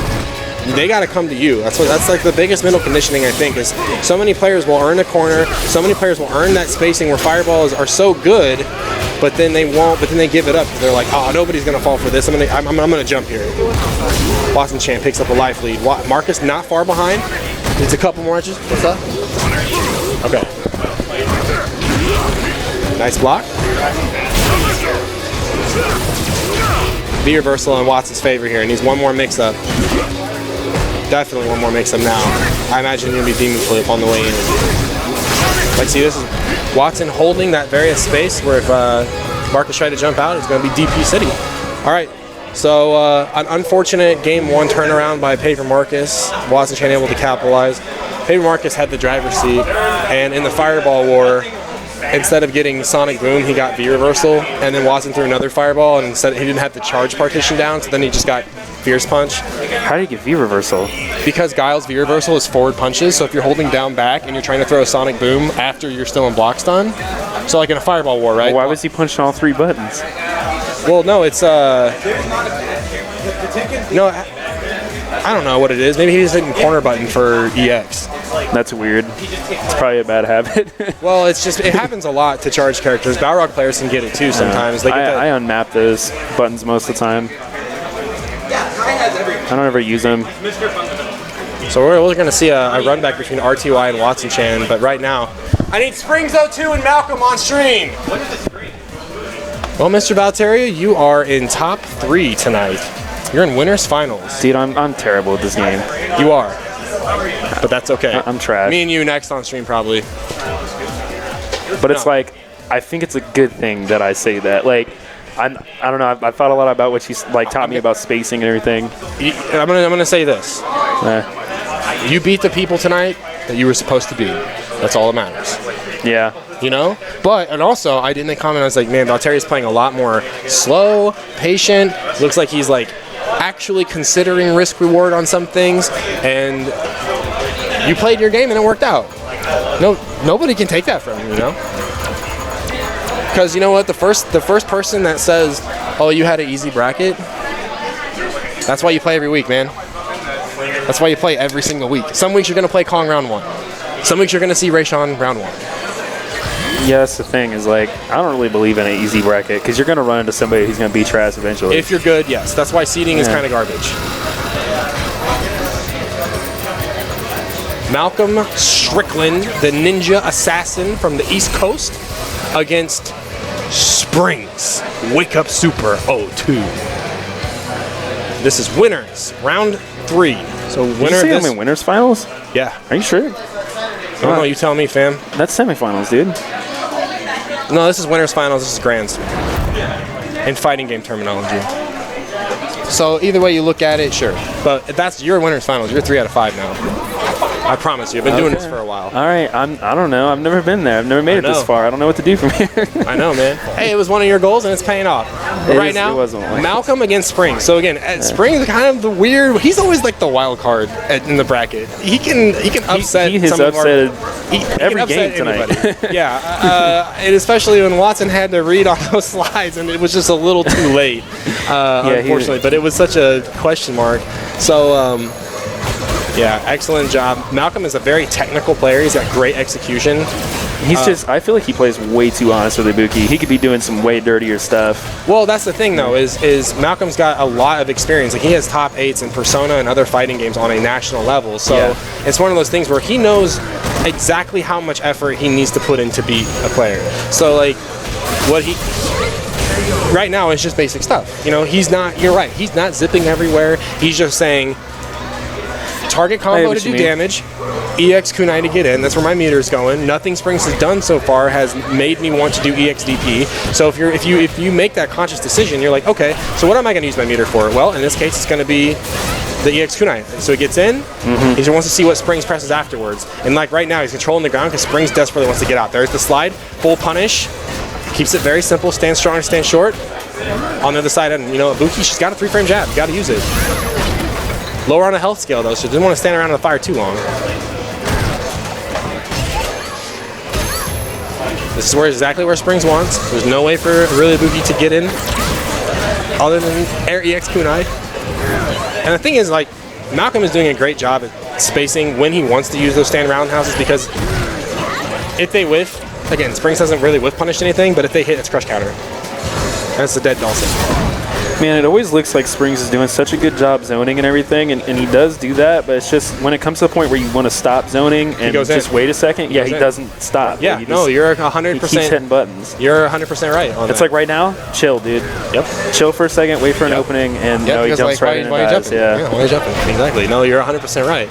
Spire Fan does the same thing because he would play Guile in Street Fighter 4, and I would say, walk me to the corner and then hold this spot and I got to prove to get out. I'm like, Sonic Boom, and I'm like, I'm getting hit, I'm focusing, Yeah, I definitely I'm jumping, used to and play then he that would jump way. in, and then he would jump in on me, and I'm like, okay, I'm out now, dude. I definitely used to play that way, like especially with Vega, but I feel like I've gotten a lot better at just turtling with Jurgen.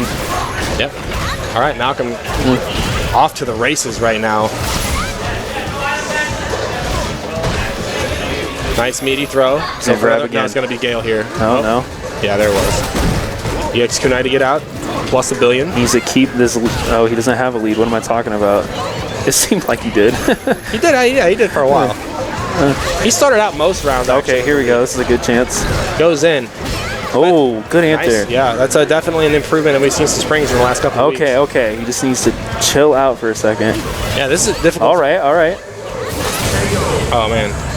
Better decisions. And we got Chad, Beta Ray Billionaire Boys Club lurking behind him right now. Probably telling Malcolm that he sucks in his ear. Chad's a villain. But does Malcolm know? Does Malcolm know that Springs 02 has all 3 bars of his critical art meter completely full? And he's gonna do it on wake up. Let's find out. What the hell? Oh. Great position right now. This is a man. out, though. A lot of gray life on the board though. Springs can bring this right back though. One hit, trying to force it. Oh wow, tries to go up there after the pinata, doesn't get it in time. Nice drill. Oh, could have got the combo. Uh-oh, a missed input by Springs. He gets a lot of those. Yep, gonna drop this round. That's a great range for Malcolm to use the V skill too. That's the little blue palm that she throws out. It's kind of a preemptive whiff punish button. Okay, right now this runaway game is exactly what he needs. Wow, max distance. He could have blocked it, but he pressed the button. That's all right. It's kind of a scramble situation. Yeah. What I want Springs to do is when Springs sees forward movement, that's when he needs to throw out those buttons. He gets so much of his damage just from like pokes and stuff. Like he needs to. I really want to see him just hit the lab and keep those combos consistent. Yeah. Wow, nice sniper. Wow. He's gonna get the Gale here. Oh no, needs instant air Gale right there to get that combo. Just like I said. Yep, throw out of a scramble situation. Man grab, meaty, other side. Okay, see now Malcolm is busting out the dirty stuff right here. Oh yes. Yeah, see, I threw him out of that. I was like, nah, I didn't get hit. Yeah. You gotta earn that shit. Super. Oh god, no, it's still a threat. It's still on the street. Jesus Christ. Okay.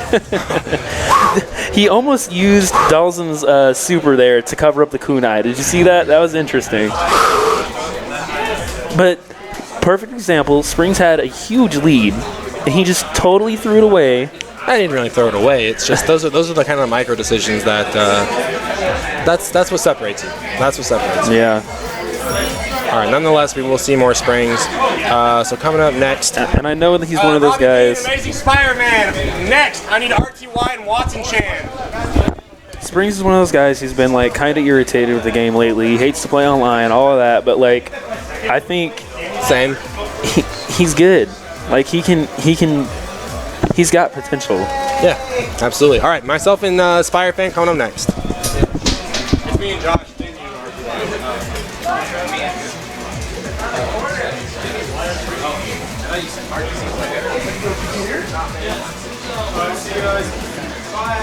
So we're gonna have Watson hopping in on commentary with me. Once again, welcome back. So, dude. Alright, so we got Robbie and Josh. I'm just gonna put Sonic Spire because I don't feel like typing all that shit out. I don't know what. Oh, is he the Amazing Spider-Man? Yeah, Amazing Spider-Man? Yeah. That name's stupid. Shut up, Josh. Crap, I did not mean to bring Steam up. Actually, we're playing on Steam now. It's a Steam tournament. Oh my Steam God. store tournament. Robbie, please. Stop trying to update your Counter-Strike while we're trying to stream. Yeah. But yeah, I have very little patience for people's like silly names that they enter as because they take way too long to type out. So I'm like, Yeah, I saw Robbie thought it was very clever to attach up to my name. yeah. I didn't even notice it until I looked at the challenge. I was like, you son of a bitch. I thought that was pretty funny too. All right, so Ken versus, let's see who Josh opts to play.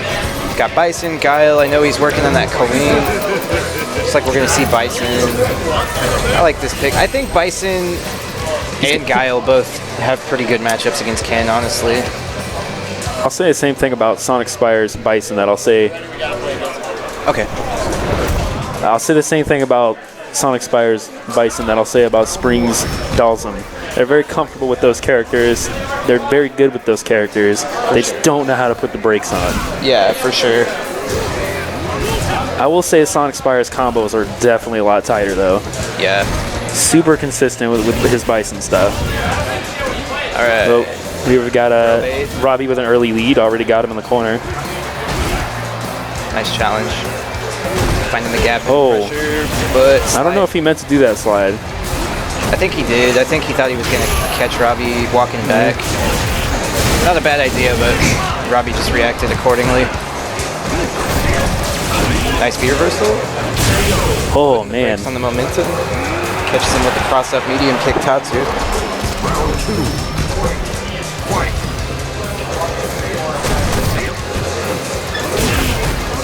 Catch him with that Tatsu cross-up every time. 2 for 2 now. Right, hard knockdown, backs off. Maybe trying to bait a reversal there. Throws it right back, doesn't want to hang on to it.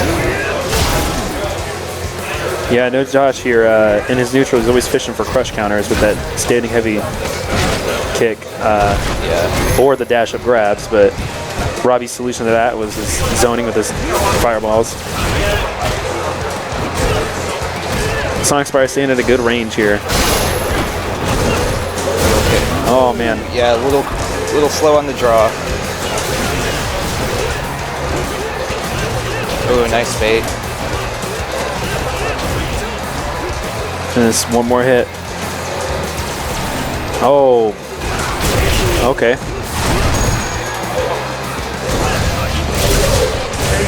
Yeah, I would have opted for V trigger instead of that V reversal in the corner. For sure. You really like Bison V trigger is too strong, man. For sure. Especially when you got full bar. Don't go for that V reversal. Yeah. When Bison is at a deficit like that, his V trigger is like definitely. Oh man, dude, V trigger is when Bison comes out. Yeah. That's when all the scary stuff happens. Okay. Nice anti-air.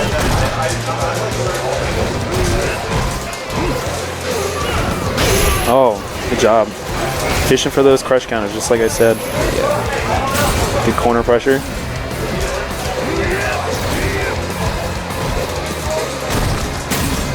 We need to see some consistent anti-airs from Josh here. For sure. It's hard though, because like Bison doesn't have an invincible anti-air, so. Yeah, and he also has to look out for the Tatsus and the drop kick Tatsu, EX Tatsu. Yeah, Ken has several different ways to change his jump I mean, one of the things that Bison is notorious for is those crazy air-to-airs. Yeah, for sure. I'm not sure. I don't think he's comfortable with them. I'm not sure if he can even air-to-air Ken's Tatsu, though. Yeah, only -2. Nice. I like the walk under there. Oh, good EX head stomp. All right, there we go. There we go. That's exactly what I wanted to see. That V trigger makes a huge difference. Robbie was saying something to me, but I can't hear him. Yeah, I don't know. Headphones on.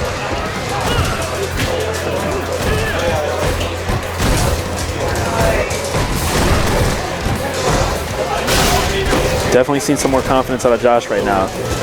Needs to be careful. He's lacking on meter. Good confirm.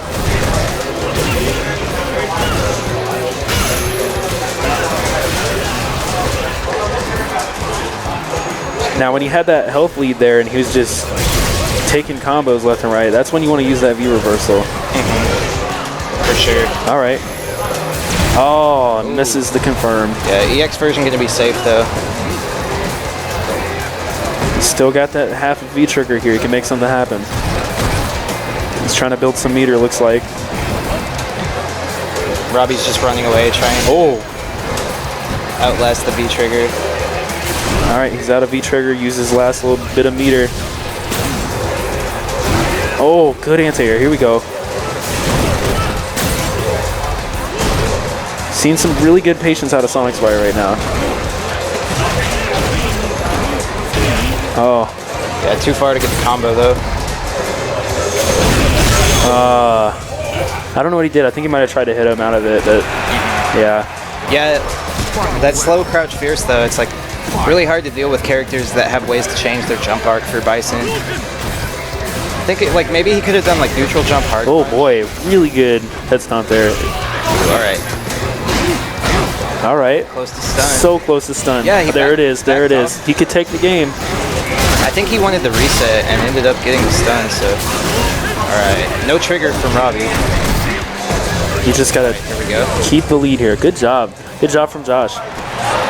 Seen a lot more confident Bison play today.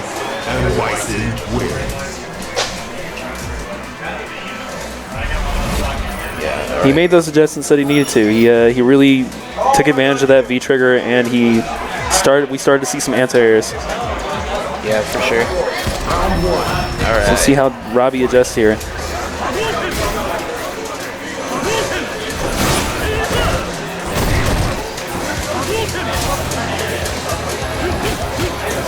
I want to see him save a fastball too. He's been throwing him out right afterwards, and Robbie's just jumping right over him. Yeah.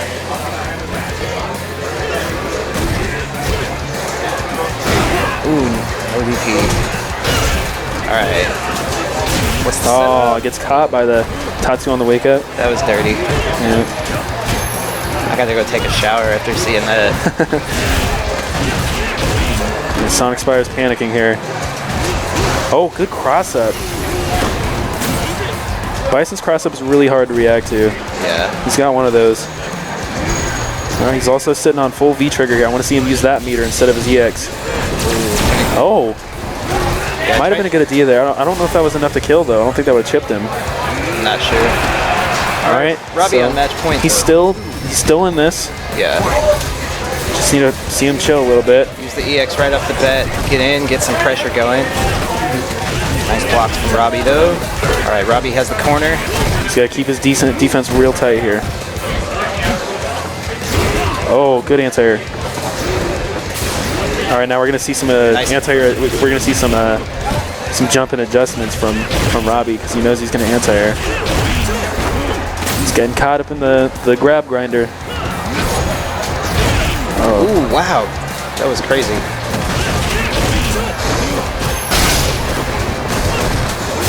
Oh, yeah. He tried to punish it, but gets caught by the EX DP. Yeah, he's got to be a little quicker on the draw. I'm not sure if the stand roundhouse is fast enough to punish the light kick Tatsu. Yeah, I think it needs to do something a little simpler. Maybe just confirm into a scissor kick. Yeah. Or probably could just do like stand medium punch, Psycho Blast even. Yeah. But all right. Gonna take the set. Really good stuff from Josh, though. Now, I gotta go play Ray Sean. Get Watson Chan and RT Wire stream. I think Robbie's gonna come join me back on commentary.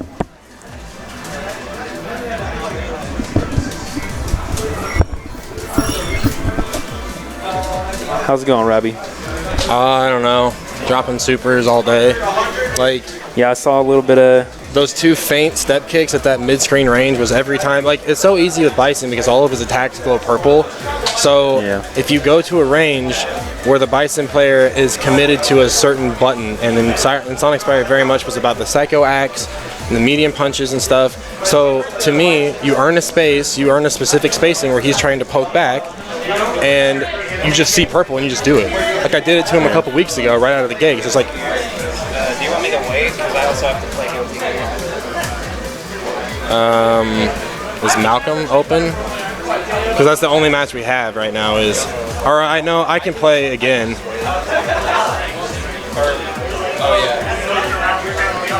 I think we saw some good stuff from Josh tonight too, though. No, you know, I told him, I said much better this week. Like, He still smashes throw like a motherfucker, but he's getting Oh, yeah. over that. but we saw some, like, especially toward the set that he won, we saw some anti-airs. No. I got dashed on too much. Well, I mean, we saw some anti-airs, which, like, he definitely needed to do. And then I wanted to see less V-reversal, more V-trigger, especially when he was behind, and he started to do that too. I tell him all the time. I said, man, whenever a Bison activates a V-trigger, I was like, it's a scary situation for the other Exactly. player. That's when Bison comes out to play. It's a lot of mental damage it's a lot of mental stress that is inflicted upon the other player when Bison pops, especially when he's going to do that where he's going to have frame advantage after like scissor kicks or whatever. So you really have to be on top of it. And I think there was like a EX Flame that he did in trigger that I blocked that I might have punished, but I wasn't sure because all of his moves are completely different. Like his scissor kicks all become punishable in V-trigger for the most part, more so than they are in not V-trigger. And I wasn't really sure on a couple of things. But yeah, you're right. The anti-airs, those are fine. It's really hard for Bisons to anti-air properly because Crouch Fierce is such a bad button inherently. I think maybe it would really pay off for him to practice some air-to-airs because Bison does have some nasty air-to-airs. So that's what I tell all Bison players is that you stand at the range where a Shoto would want to throw a fireball, right? That's also the range where they think you're going to jump, so they want to DP. And you can kind of stand at those same ranges, but instead of doing Crouch Fierce, that doesn't maybe not get out in time, you do jump back medium punch. And it's like you don't get any combo out of it, but you still are deterring. It's really you're good. you're letting them know that's Bison's airspace. You can't jump up there. Yeah, it's really good. Tampa Bison does that. It does jump back medium punch. And I've seen some like good Bisons that come from out of town to max out who are really good about keeping you out of the air. Yeah, I think that's basic. That's basic Bison. Like learning to use your air-to-airs. I think it's kind of important. Yeah, well, Karin kind of has the same issue where her air-to-airs aren't really consistent. So you have to be more creative in how you apply that mode of defense. Either block on the way in or space yourself, try to keep yourself out of spacing, especially if the other player knows you like to jump a lot. And that's why I was trying to do more EX Tatsu to get in, because once he hit me with those 2 Crouch Fierce anti-airs, I was like, he thinks he has an answer. I now have an answer to go We also saw some good jumping medium Tatsus from you. Well, yeah, and that still doesn't even work. I mean, of all of the nerfs that Ken needed, those moves definitely needed to be adjusted. But sometimes I feel like they're too, like, just not good. I don't know. They just... Well, like, for Bison's anti-air, it's not... It's good. Right. The way the game is put... The way the game is always put together, where it's like, okay, Bison doesn't have good anti-airs, but what else does he have?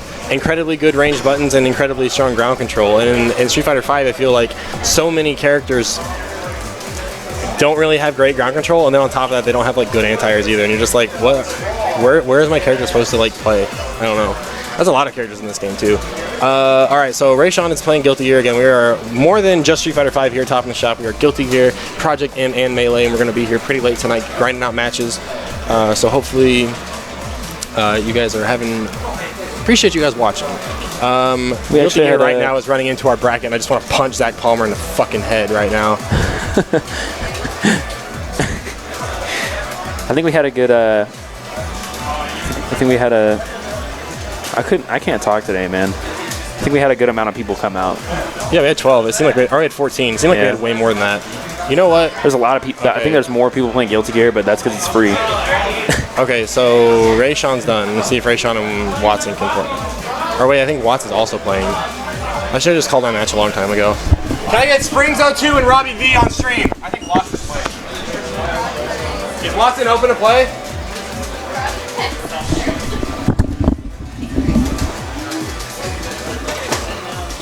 Sorry about the wait, guys. Just like Robbie said, we are running multiple brackets here at Top in the Shop, so We're just waiting for players to be available to play their sets. What's up? For you and who? For you and Springs? I got it. I'm gonna set up this scoreboard here. I'm gonna switch seats.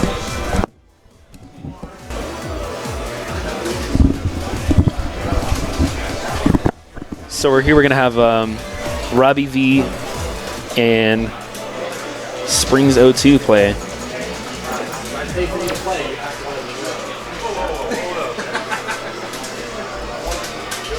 And this is losers round 4.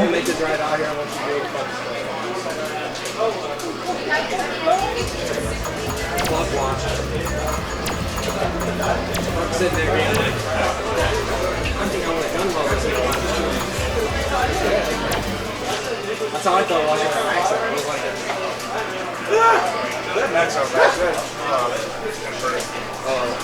So these players have had a lot of back and forth in bracket, and everybody likes to call out Springs, call him a fraud, this and that, but the thing about frauds is you can beat them, and they're not going to realize the error of their ways until you do beat them. So we're going to jump into that.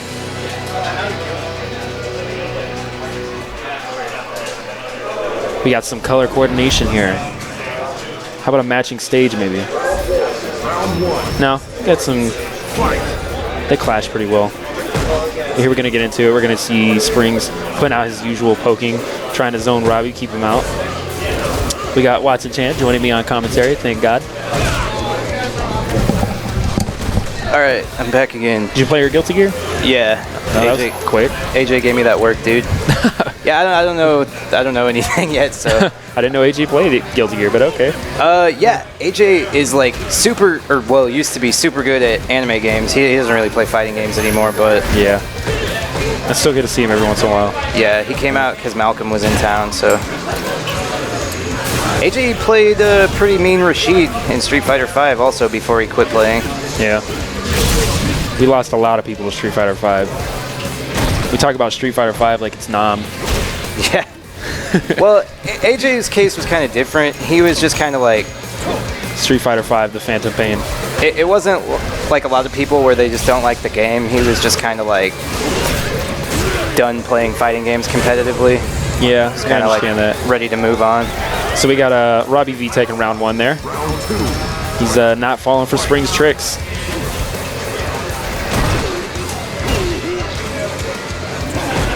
Oh yeah, Super Plus. What's up, Hell Fuerte? You can't have that bracket, sir.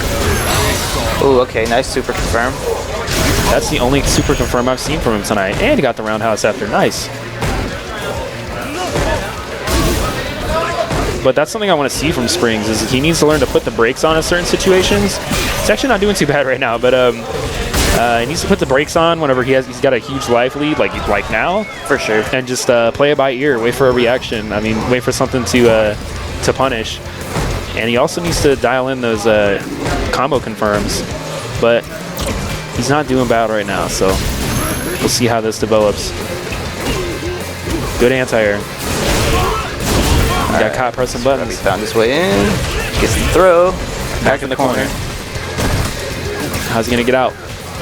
Not a bad attempt there. Dropped the combo, though. He at least got himself some space. Okay. He needs to opt for a different strategy here. Oh, yeah. No, that's 3 in a row. That hasn't worked. Yeah, he's got to figure something else out. For sure. Good, bro. All right, has Robbie in the corner. Gonna get Tatsu, though. All right. Gets caught low. He's got a chance here. Keep Robbie out. Tick throw once again. That might have been a good time to just throw the super out. When he had him at that distance where it would at least keep him away for a second. Build up some more gray health. But he died there with a full stick of butter, and that's never a good feeling. Yeah. Round 1. Fight. So Robbie takes game 1 there. Nice. Got the jab on the teleport. Alright, nice anti-airs from Springs. He needs to find another option. He's been doing the teleport into heavy punch. He's been doing that so many times. And there it is again, and it's not working. Also, Ken is -2 after back medium punch, so I'd like to see Springs challenge after Oh, that. yeah, definitely. Oh, that was unfortunate. Yeah. That was a stupid interaction. I'm sorry, Springs. Oh, boy. Yeah, that was very weird. Like, I even just heard Robbie go, that was fucking dumb, man. Robbie on match point here.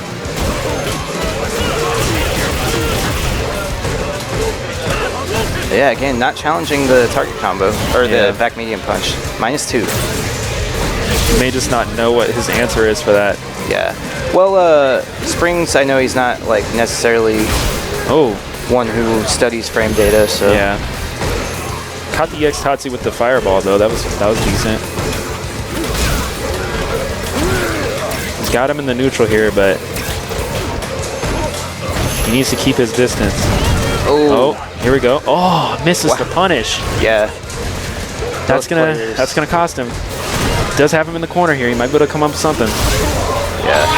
Yeah, Dalsum not really a character known for his comeback potential though. And yeah, gonna punish that with the fireball. random super, but hey, throw the random super out. See what happens. All right. I'd rather have that happen than die with full meter again. Have to go play Ray Sean now. All right, so Robbie takes that very convincingly. Saw some good stuff from Springs, but it just wasn't enough. Good stuff from Robbie V and Springs 02.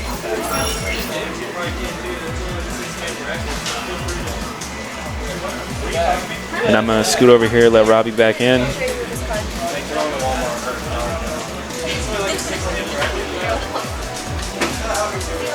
Bye, drive safe.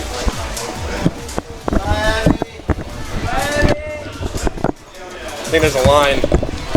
All right, guys, coming up next, Ray Sean and Watson. I was not here last week to see their match, but had a very exciting losers finals where Ray Sean took a commanding lead 2-0 over Watson, and then Watson able to climb back out of the clutches of loss and take it. So it'll be very interesting to see, and this is so important about coming to locals. This is so very important. So Ray Sean has beat Watson, beat myself over and over again, the two remaining Shoto players here at the shop. Week in and week out, Watson comes back this last week, beats Ray Sean. So now what you want to see is what adjustments has Ray Sean made in the last week. What's Ray Sean done to get better? Because then if Ray Sean beats Watson, then the cycle just continues. Leapfrog, leapfrog, frog, leapfrog. Then we go out of town and we whoop that ass. That's what you want to see from these local tournaments. Again, it doesn't matter who wins the tournament. It doesn't matter who gets paid some money at the end of the day. What matters is everybody keeps moving forward and keeps better. Do you want to jump on the mic? Do you want to commentate? Mr. Malcolm? Yeah. Can you apply for majors for commentary? No. You should. I don't, I can't go to Combo Breaker. Oh. Yeah, this year because it's kind of a blackout month for news. Like May is like a no ask off month. It's like ratings, and it's like May is like the month for severe weather here in KC, so they need like everybody on deck. I might be able to like really force it in there. I thought about, I looked at Combo Breaker's commentary application. I've commentated at KIT. I did like a couple rounds out there last time I went to KIT. So now you have a portfolio. Kind of. I did mispronounce Kumite. Did you say Kumata? I said Kumite. Kumite. Or no, maybe I said Kumite. Kumite? maybe I said it wrong because people in chat were like, said it right. It was like everybody's like, because it was the match was ML Swear against Hamad. What is his fucking name? The Fei Long player. White Tower, White Tower. Is it just Hamad? It's not Truth, is it? It's not CJ Truth. No, it's Hamad. Oh, I know which Fei Long player you're talking about. Yeah, he beat Justin Wong at the previous KIT. Yeah, he's really good. Yeah, he's really good. And I said it, and it's like I'm watching like the chat, and like the chat's like, wow, great, Hakan's awesome, wow, Fei Long's awesome, and then I say Kumite. Everybody's like, who the fuck is this guy? Just boom, boom, boom, boom, boom, boom, boom. Like, and I'm like, no, like like the Patcher or the fucking the SpongeBob meme, like the world spinning around me. I'm like, how did I get here? I didn't mean to. I promise. I was telling Pan, I was like, can we rewind that? Oh no. Edit that out in post. How is KIT? I've never been. It's a good tournament. It's like it's like what Max Out could be if the powers that are running Max Out want to go that extra step. That's fair. You know, like because when you get there, it's very grassroots. It's like, oh, there's the head TO, and the head TO's like wife or girlfriend is running registration, and then it's like all the local Tennessee players are running the tournament. So it's exactly like this is a little bit before you. I'm dating myself here. Midwest Championship used to be that way, and which was the prior to UFGT, which was the prior. Oh, I didn't know there was a pre-UFGT. Yes. I don't know where Rayshawn went. Rayshawn? He's playing Guilty Gear. Is he playing? Yes. Oh, okay. Oh, Rayshawn's playing Guilty Gear. He's playing Alex Earth. I've said it 100 million times tonight. If you guys are in the Kansas City area and you want to play fighting games, want to get involved with your local scene, not only do we have the Street Fighter guys out, of course, but we also have Guilty Gear ran by Zach Palmer.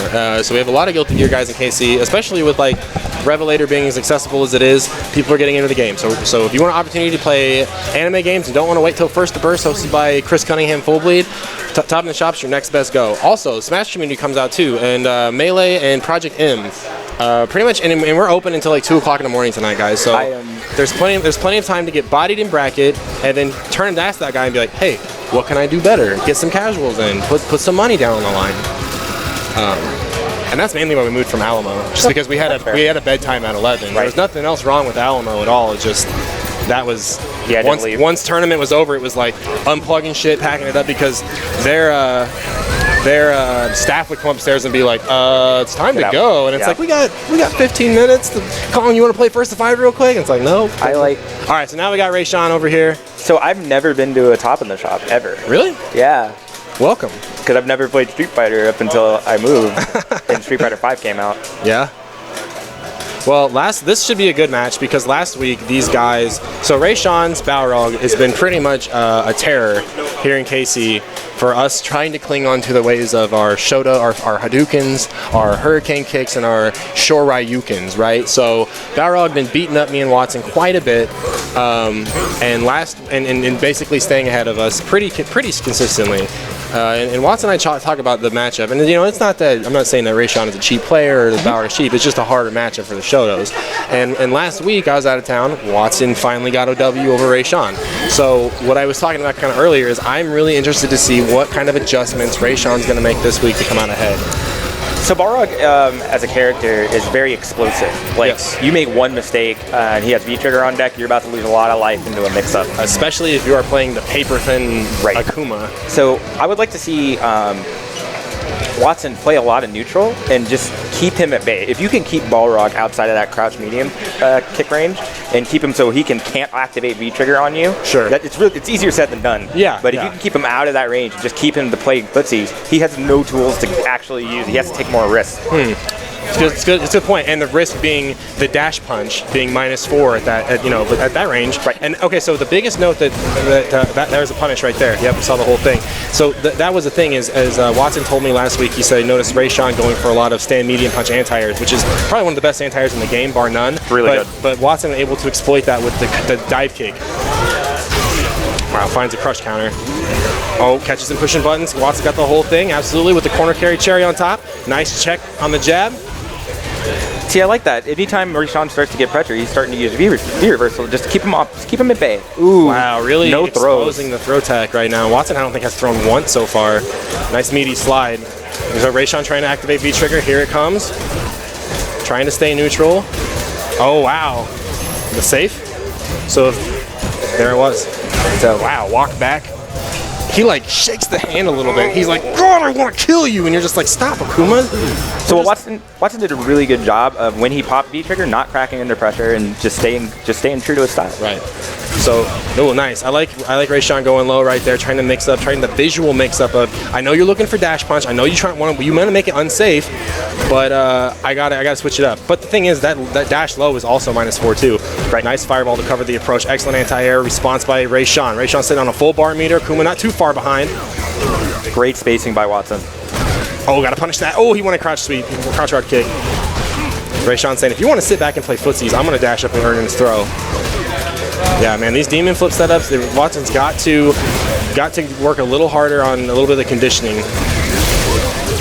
He's kind of making Rayshawn's decisions for him. Like, you know what? There's no way this is going to work this many times. I'm just going to sit back. See, like, there it is again. Yeah, so like instead of maybe if he's going to, Ooh, there we go. That's all going to make up for it. Big, Super. that might be close to death. Yeah, not going to be 2%. Fireballs to cover and a big jump hard punch early on too, and then like that was counter, so you know Rayshawn pressed the button. And best case scenario even for Watson in that situation, obviously than just beating it outright, but the trade would have won too. But that's really hard though. As Akuma, you don't want to saddle up and go to the trading post because you're going to be losing profit because if you're going to trade hits all day, and especially Balrog's on his own special HP tier, you do not want to go to the trade. So I think that RTY. Okay, so right there already seeing no throw baits. So he stopped teching throw. What I would like to see from RTY is instead of actually doing the throw tech, scooped out of the teleport? He should use option select throw tech in that situation because Balrog's jump back light, I think it's light kick, the overhead or is light, really good. Yeah. He does do that. Oh wow, big damage. Man, Watson's just putting all the buttons in the right spot so far. Man, I just can't believe that worked because Rayshawn stuffed him. This is going to be enough to kill if he decides to spend a super. Oh, maybe not now. Too many hits. Never mind. It's Akuma. He's made out of paper mache. Like, you could put Akuma in the barrel game and you would still win the barrel game. If it was just Akumas falling, you would still break all the Akumas. He has so little health. Just could stand there. Yeah. Ooh, that was plus. Yeah, that's one of those rare. That's a Street Fighter 4 dive kick. See, I still don't like the pushing so hard. I think Watson needs to put that in his back pocket for a little bit because Rayshawn is clearly making an adjustment here. No, plus on X. Good block. No -5. punish.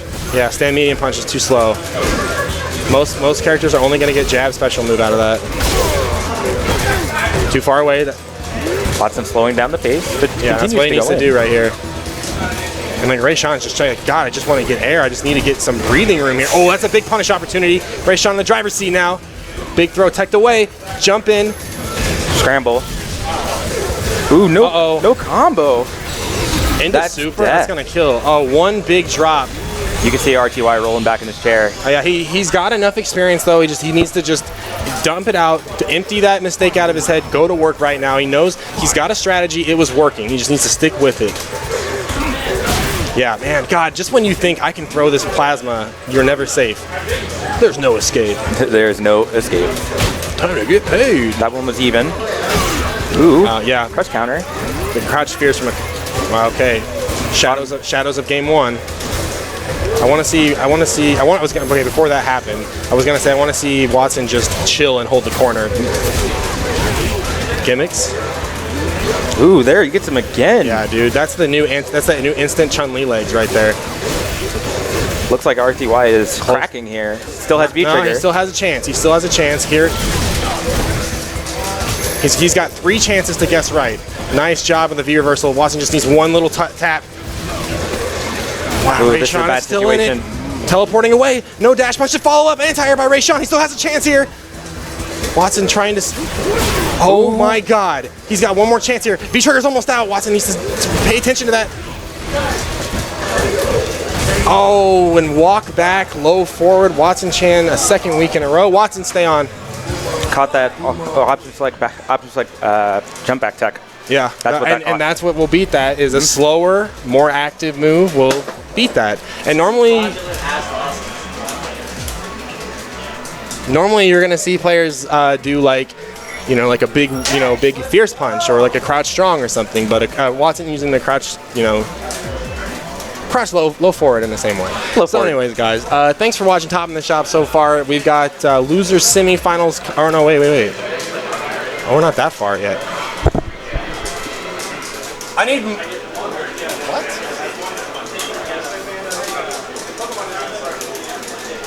I need Mope and Watson Chan on stream.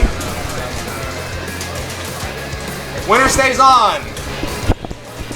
So we have a couple players this week specifically that have been coming to Top in the Shop.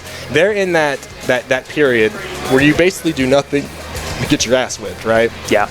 Every single week, come out 0-2, but I won a game, or I won a round, And the two players mostly that stick out are Mope and Valteria. But the difference is between those two guys is every time they take their licks, they're always up that other player's ass. Hey, what can I do better? What can I look for here? What's a better way of looking at this situation? So every week you can see the little bits of progress. And then, it's so discouraging to feel like I'm just not getting better. I keep losing the same people over and over again. But the lesson behind that is it's going to take you 100 million little progress of this big, and then eventually you're going to look back and your progress is this big. Then you're going to look back and all of a sudden now your progress is this big. And that's how you have to look at it. So I really like I say, I point those two players out specifically because they've never let their losses deter them from coming back. It's so easy. Why would you play fighting games when so many other games exist in the world that are just so hard. Instant gratification? I'm going to go home and play Minecraft. What do I got to lose about playing Minecraft, Malcolm? What do I got to lose about playing, Halo online, right? Nothing. I was recently speaking with AJ about this, and we were playing Persona just for funsies, right. And I was actually doing option selects. When I played the game competitively, I did not do option selects. So now I'm using option selects. I'm using the game engine I've hit that next level of actually trying to, instead of playing the game, I'm trying to play the game engine and the constraints that it gives me and making the decision based on that. Yeah, no, absolutely. All right, so Watson spending no time blowing up Karin's lack of anti-airs to really score all this damage. This is a bad early air situation. fireball. Yeah. DP. Just going to keep it simple here. I don't know if he's going to spin the meter. Whoa, Sako combos, though. That combo was actually sick. Yeah, the cool part is when it side switches. Oh, it side switches too? Yeah, you can side switch under it. That's awesome. So Sako will do it in the corner, right? So he's like launcher, Tatsu under, then DP, now he has the corner. I did not know that. Yeah. You know who has those combos? Hey, I'll give you a hint. He's an Akuma player in Kansas City who says he doesn't play Street Fighter anymore. I brought that guy to the scene. His name rhymes with Echo. That's as best as I could think. I just thought of that stupid dolphin game on Sega Genesis. Echo the Dolphin. I miss Chris. Yeah, same. But anyway, yeah, Chris has all those optimized damage combos, and it sucks getting hit by him. But you're like, you have to give the thumbs up. You gotta thumbs up. I was playing him online the other day, and his Akuma's like level 35, 37, and I messaged him on Facebook. And I'm like, bro, you don't get level 35 Akuma by just casually playing in the training room, right? Like I'm like, I know this boy's on a grind. He's lurking right now. He's gonna come in one day. He's gonna body everybody. And be like, what happened? He'll be like, I don't even play this game. Shut up, Fire Team. I don't want to hear that from you. All right, so Watson pretty much just applying the offense right now. I've seen him do a lot more of the confirm low forward into the medium kick Tatsu. I like that because it shows he's getting a little more confident in the neutral confirms. Like anybody can jump in, block, wait for the next hit, but those neutral game confirms really can set you apart. 2-in-1s make the difference in taking a match in a tough situation or dropping a combo. Yeah. So Mope has kind of been beat up on all facets of the game right now. The anti-air game isn't working out. The hit confirms haven't really been there because Watson's defense is on top point. But then you throw in this anti-air game right here. So Watson's basically jumping in for free, and then Mope is trying to challenge buttons afterwards, where you're seeing a lot of counter hits come up on Akuma's side. And that's matchup knowledge. Sometimes you just don't know. Is this dive kick safe? Like, what is Ibuki's EX kunai, like plus 26 or something? EX? Yeah. On the ground? So I know specifically if I dash, I'm plus 3. Yeah, and being plus 3 in this game is like bonkers. All right, so now I gotta go play Watson. Good stuff for Mope. That's a tough draw to get. But I think this is as far as Mope's ever got in a local tournament. Awesome. That's why I say, like him and Valteria, Valteria is in top 3 tonight. Regardless of what happens to him in grand finals or losers finals, he's in top 3. So that's why I say real props to those guys because they have had every opportunity just to walk away from the game. Like all of us, we've all been to that level. We've all been to that bridge where it's like, I could just step off this fucking moving car right now. Yeah. And I go play fucking Dwarf Fortress or whatever else. But we all stick with it for one reason or another, so I'm glad to see these guys having success tonight. All right, thanks for watching Top in the Shop. Shout outs to Malcolm Hold Down commentary. I'm going to summon Valteria over here to assist, and we've got losers semifinals coming up next. Damn it. I never noticed your tattoos before. You know me, it's like a year and a half now. Yeah, I've never noticed it. Yeah. Have you played Breath of the Wild yet?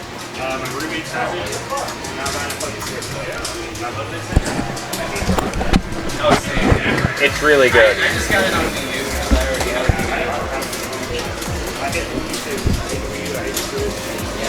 It sucks because you're in this like constant vortex of like their games rule, but their hardware sucks.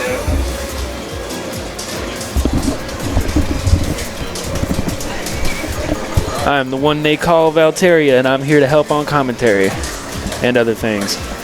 Oh, Robbie already set us all up. Sweet.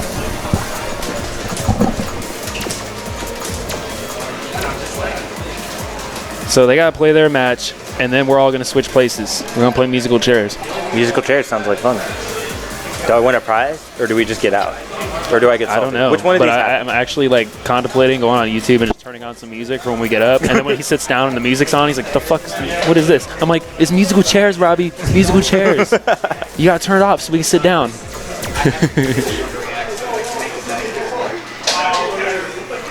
I'm super happy to be home, seeing you guys. I've never been to a Top in the Shop, but I've played all of these guys before, which is really weird. I don't know if I've ever met you. Like I'm We've like, met once. Malcolm. Did I meet you once? Once. When was the last time you were here? It was like one max out like long ago.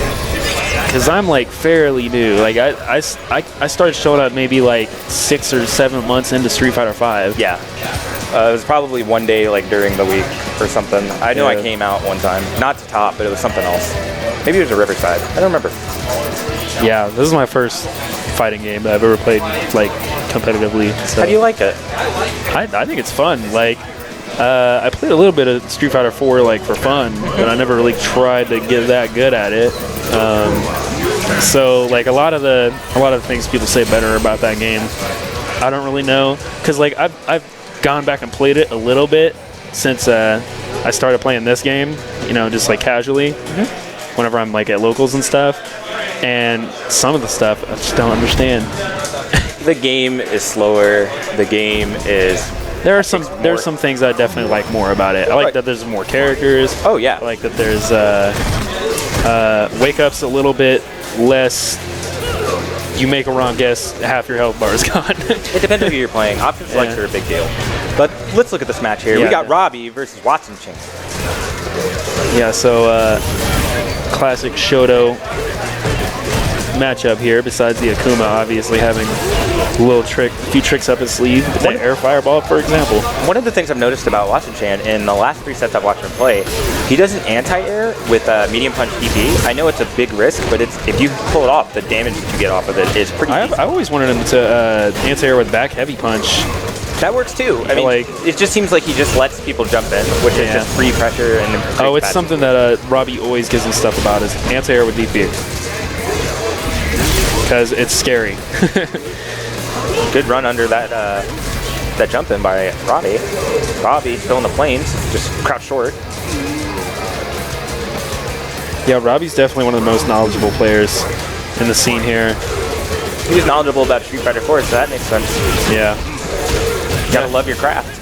Yeah, if you can learn a roster of what was it, like 40-something characters, like it's not hard to learn. Get in the corner. 18 characters. Is that how many are in 5? I can't count, so I don't know. Oh that boy, combos? That was gross. I've never seen that.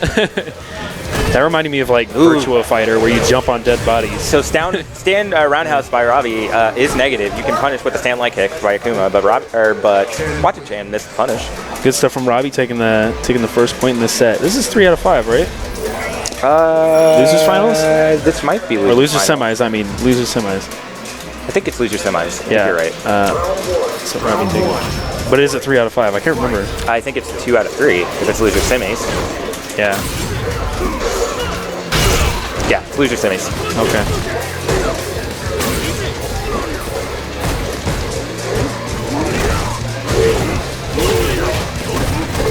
All right, so we've seen some good pressure from Watson here. Ken gets him. He got Robbie taking the corner, keeping the pressure on. Good confirm into the DP.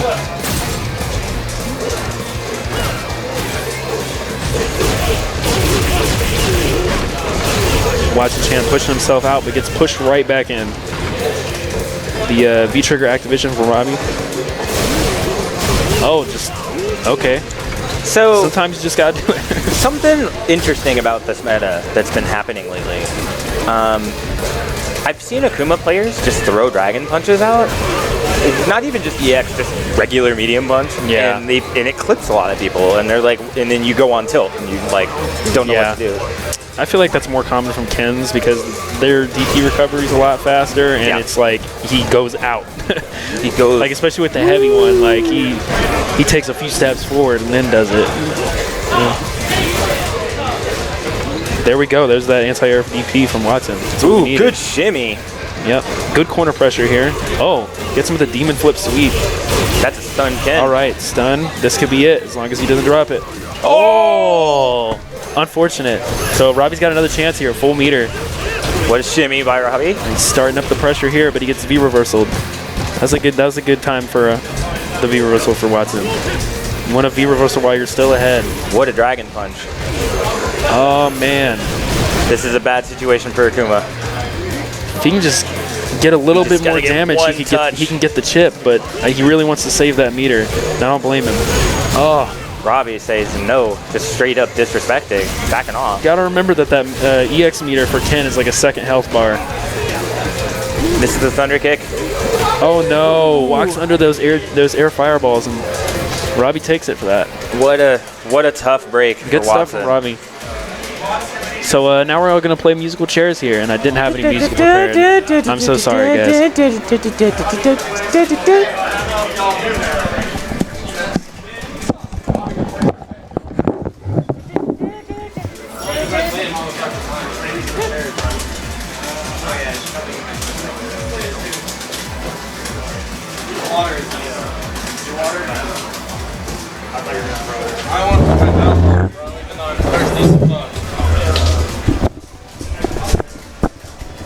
All right, guys, coming up, we have your winners finals match, 3 out of 5, Valteria and Mr.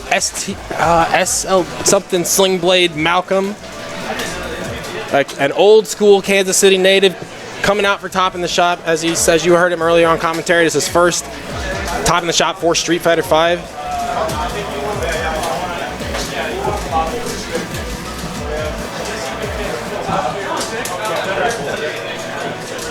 Winners finals. As per normal fighting game rules go, this is a 3 out of 5 set. Loser of this will play myself hanging out in losers finals. Valteria probably going to be repping that Urian, and Malcolm been making strides all night with the Ibuki. The challenge that I am interested to see is who's going to be the first person here in this building to challenge Malcolm into seeing the truly dirty Ibuki stuff. What I mean by that is Ibuki is not a character that does a lot of big damage in her combos, which means she needs to rely on resets. Meaning hit into an air situation, a jab, and then Ibuki's going to put you in an ambiguous follow-up. So not really sure what's going to happen. So far, Malcolm able to beat people tonight, the most honest shinobi we have seen. And he's been playing this character long before Sheehan won final round, so don't think that he is just playing top tier. All right.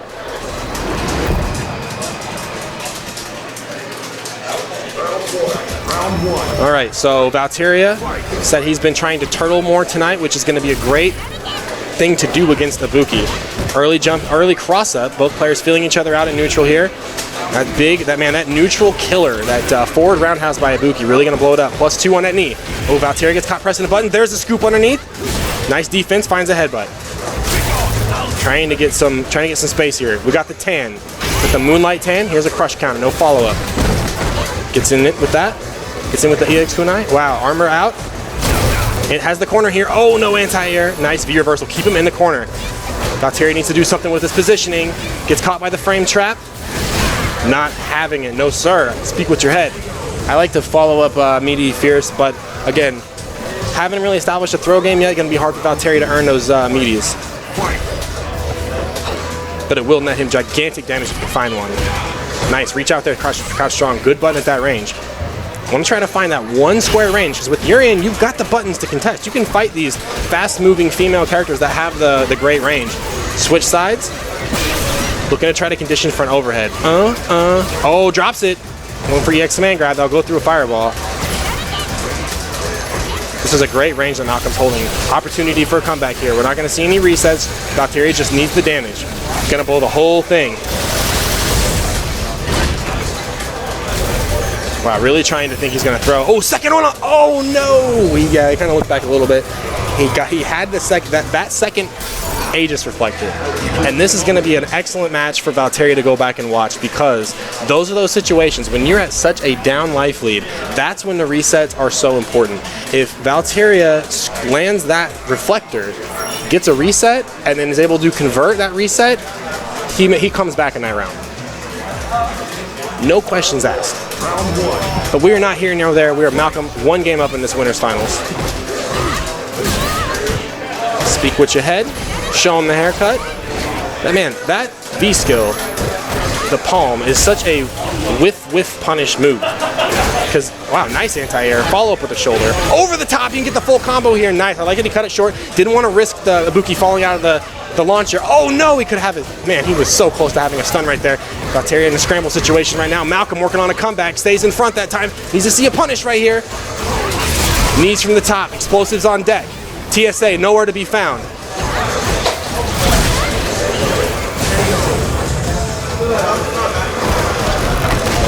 Cannon for good measure.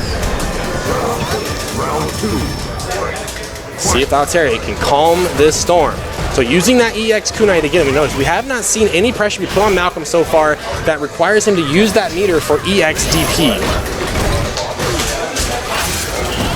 It's just frame trap after plus button. That is how Malcolm is making his money right now.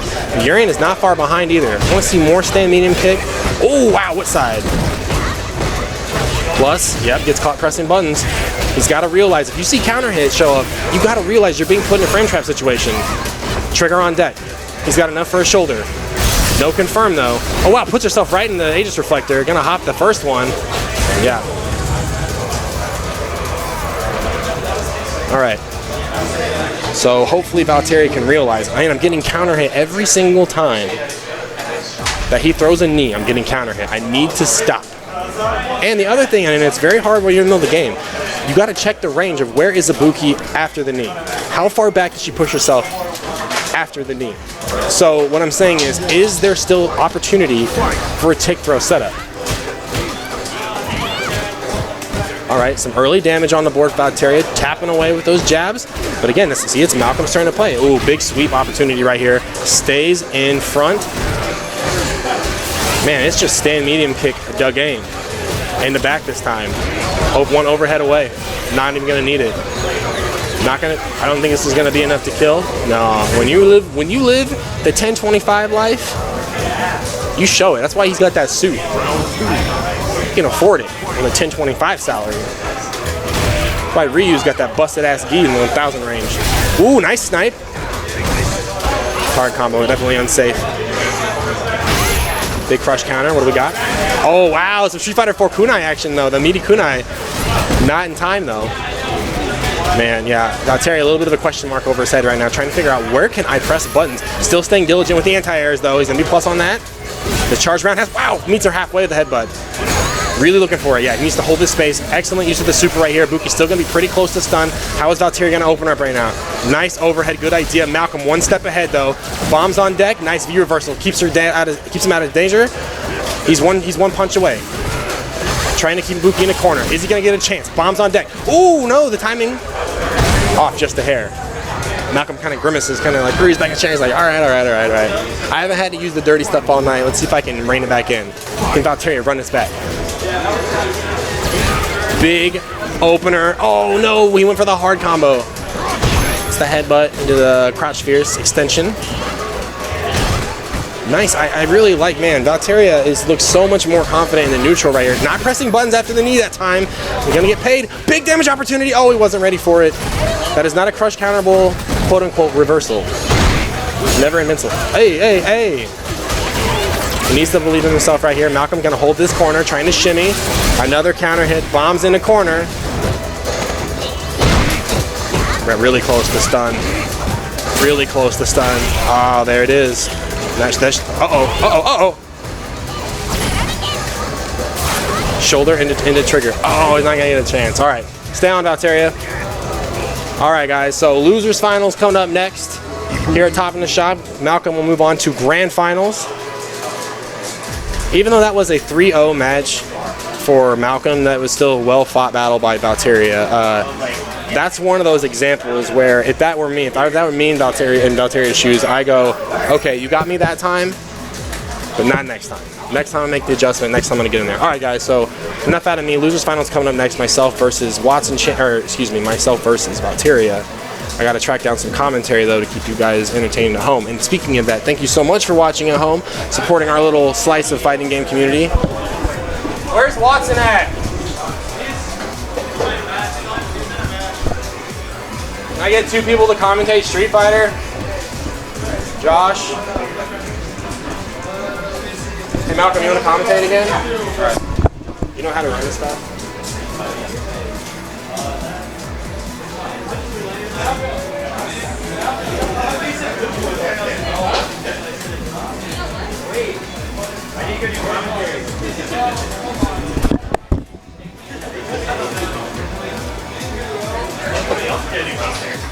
You have commentary? All right, guys. Coming up, losers finals.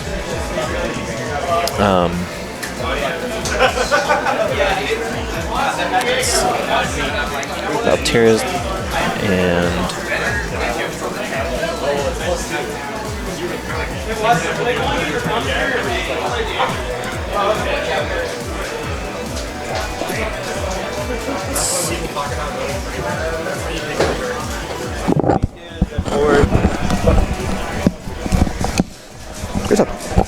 all right. Hi. How we doing? I'm doing all right. Yeah? Yeah, you're in grand finals, right? Yeah.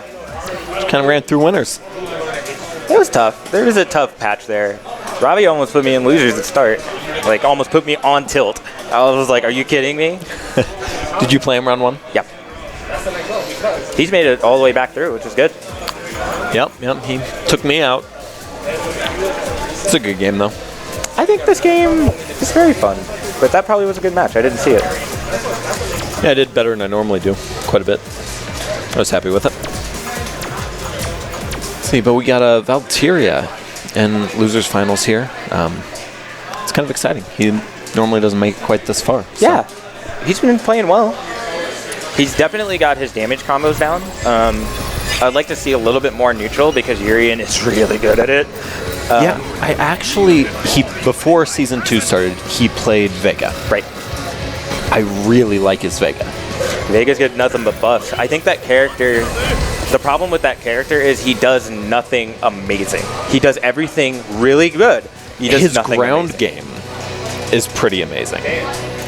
He's one of the few characters that has buttons. But is it better than like Chun's? Is it better than Urian's? Like, those are the questions you have to ask. I think you're needed. Looks like we got some plasma. All right. Yep, getting some fireballs out. Robbie does a lot of early stuff, just kind of feeling out how his opponent's going to play early. That's the right call. Yeah. Here in about a round or so, you'll see him get quite a bit more aggressive, probably. That's one thing I need to get a lot better about punishing is the light kick Tatsu. It's -8. Yep. And every time... You play Alex, right? Bison. Oh, yeah, you should kill him. Yep. Every time I try a knee, and it's 9 frames. I would make sure I would just do crouching medium punch into flame. Or crouching medium punch into ball. Stand medium punch, crouch medium punch, flame. You could do that too, if you want to hit confirm. Yeah. No reason not to. I played Bison all Season 1, and then right after Evo, I said, nope. Yeah, I mean, he was definitely rough Season 1. I always thought he was fun. I played Guile through most of Season 1. The problem with him was he didn't have a 3-frame normal. They gave him a 3-frame normal, and now he's fun. That's why I sub him. Yeah. So, like, he just can't, you can't just bully him. And you play Ibuki now? Yeah.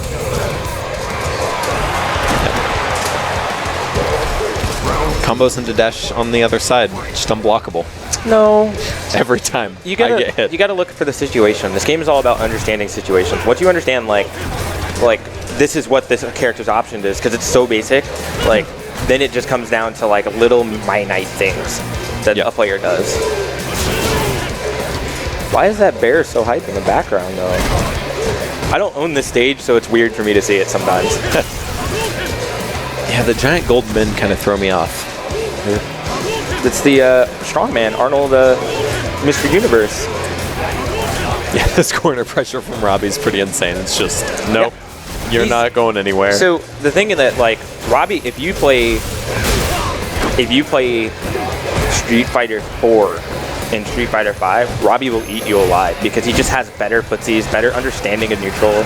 He just knows where his buttons, where he needs to be. And, like, but if you start to play Street Fighter 5, he starts to like struggle a little bit. So like that's a lot more dashes, a lot more just unsafe stuff that doesn't really make sense on paper. Yeah. And that's one of his big issues is he goes on tilt.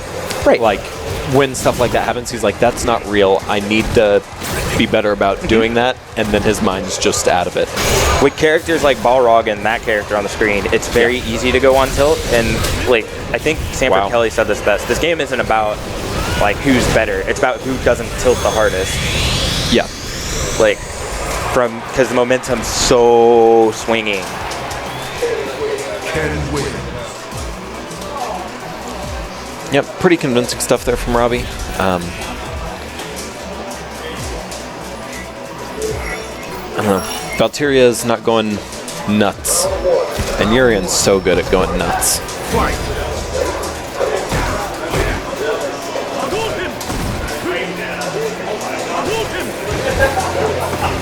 But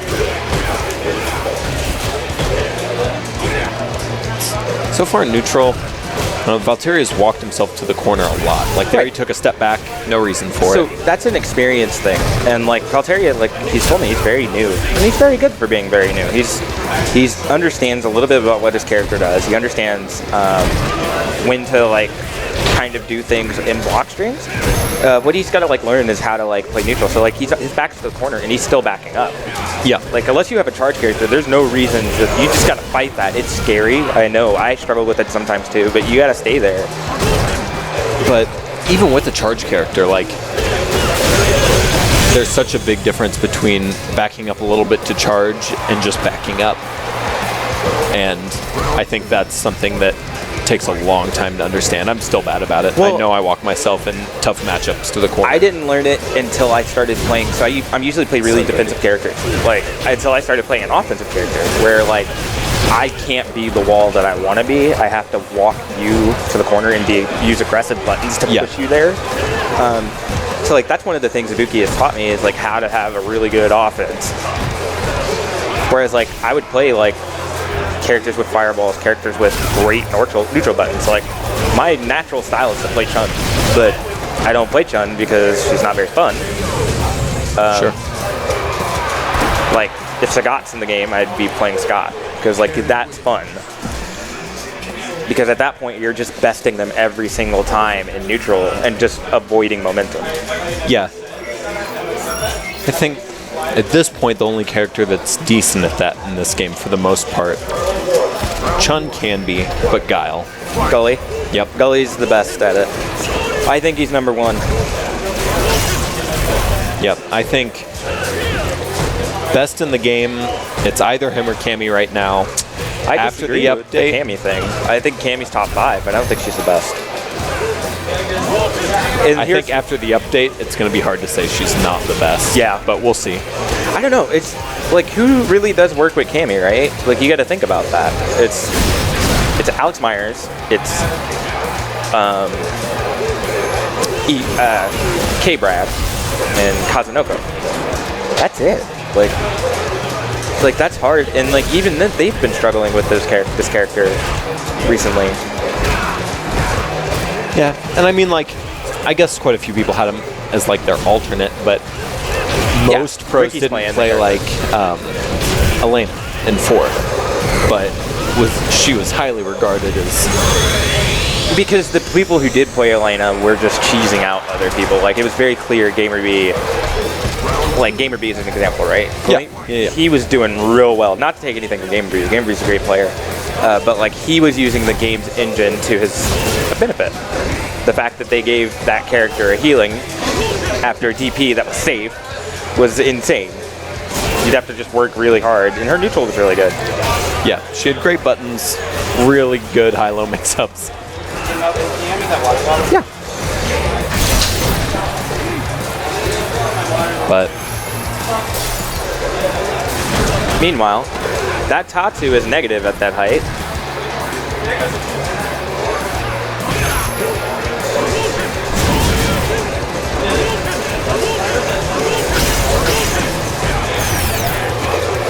Power dunk. was it EX Tatsu? I didn't see. EX in the air. It's -2. Yeah, always. but if it's low enough, you can't really contest it because he can walk back. Yeah, I mean, the only person it's punishable by is Geef, but it just sets, like, if he does EX Tatsu and you block it, it's your turn. Me and Malcolm, grand final. I saw that third strike confirm. You played third strike? Good luck. Thank you.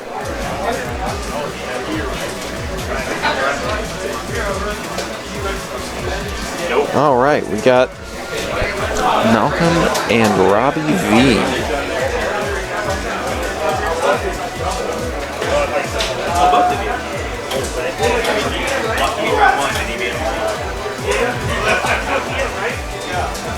I gotta get him in third place real fast. Great shot, Charlie.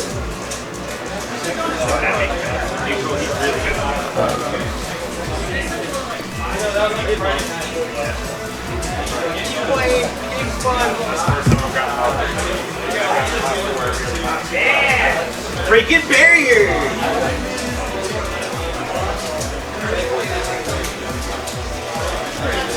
Where's about to pay out, dude? Fire yourself before now you make more money on my career. Yeah, you're right. My girlfriend won more money at a Street Fighter tournament. Who's jumping on commentary? Watson is playing. Valteria, hop on. He's got a I gotta go. Are you sure you actually got Did he drive? Yeah. I was gonna say just At one time, like, because I was just like, if I'm gonna spot it, I'll drive it. Can I get one more commentator for Street Fighter, maybe? Otherwise, I'm As long as your name doesn't rhyme with Nick Lasagna, I'm fine with it. Nick Lasagna does not rhyme with Nick Lasagna. You want to commentate, Trey? Dude, I'm commentating some Street Fighter. Oh boy, this is gonna be fun.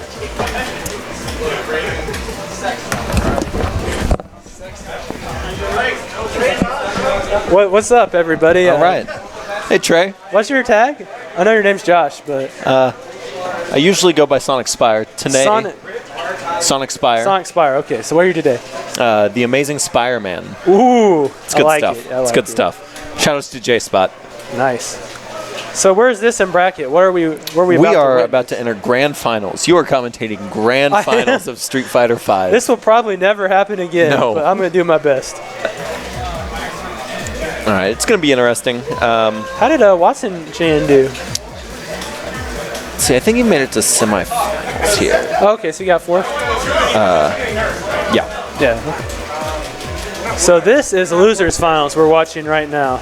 No, I should update the bracket here. You said grand finals. You're right. Yes. Robbie V coming from the losers side, fighting who's his opponent? I'm not too for Valteria. No, that's No. Leslie. Okay, I'm all confused. Never mind. Malcolm Strickland. What's his history? I haven't seen him around. You know, I've never seen him play Street Fighter before, but he's in the scene. He plays a lot of other fighting games. Okay. And he's just kind of ran through Winterside today. So. Hey. Taking it by storm. Well, not yet. Not if Robbie has anything to say about it. Robbie's reached his boiling point. Oh, yeah. He's about to punch a wall. Yes, sir. Oh, yeah. Good times. I was here when that happened. I was playing against him. Oh, okay.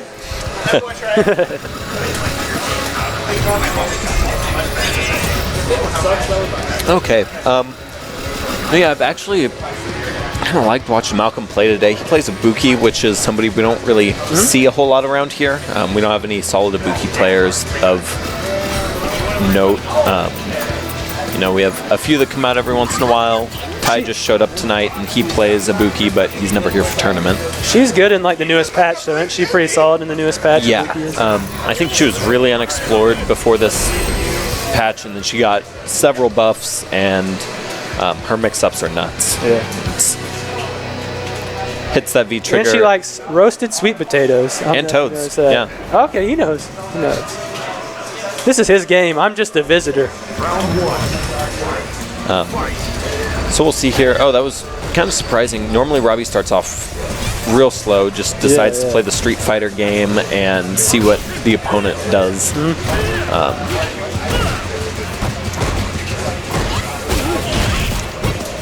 That was a really nice confirm there from Malcolm. I believe that's only a counter hit confirm. So Robbie's kind of playing the footsie game now. Yep, he's just kind of moving in and out, seeing what Malcolm's going to do. And yeah, see those side cross-ups, they're just so crazy. Ooh. But yeah, Robbie's shaking his head like, yeah, that's going to happen.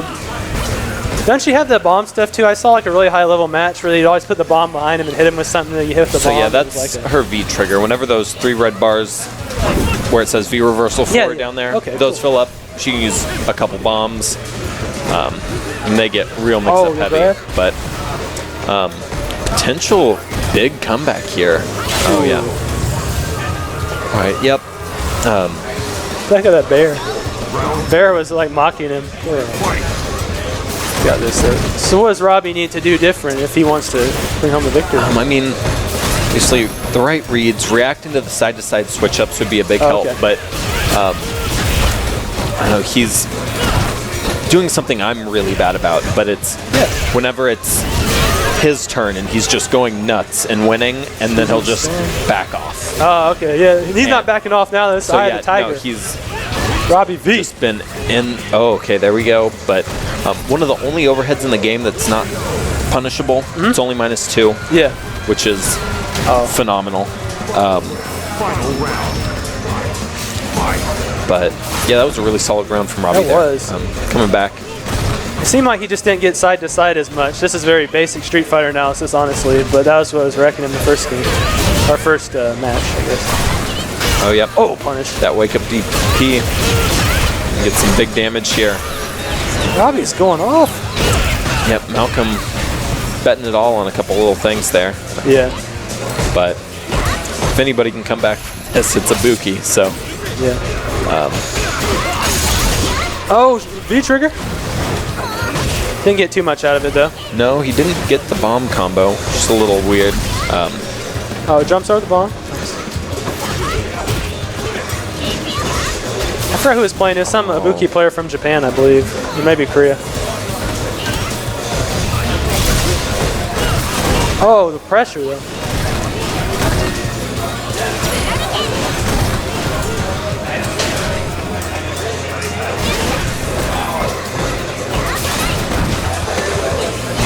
Oh, man. Yeah, that EX kunai hits once and then sets like a little bomb off behind them, so they're in block stun forever. So Ibuki just has crazy frame advantage. Yeah. But Malcolm going up 1-0 here. And Ibuki, well, I guess Ken has a lot of martial arts training too, but Ibuki's a ninja, so you know. Yeah, I mean, he has weapons. But he can shoot fire from his hands. Yeah, fair enough. So most people can't do that.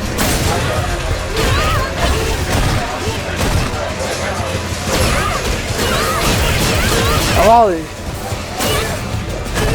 Whenever Robbie gets in, it's always for pretty big damage. It just sometimes seems like you can't quite end it at the end of the game. Probably easier said than done against Ibuki. What's the character matchup like Ken versus Ibuki? Is it pretty 50-50 or is it like most matchups in this game are pretty close. That's good. There are some outliers there, but I'd say at most it's 5.5 one way or the other. Oh, okay, but that's not bad at all. I mean, you're looking at a pretty even matchup here. Yeah, Robbie doing a lot better there about just getting in there and staying in there when he needed to.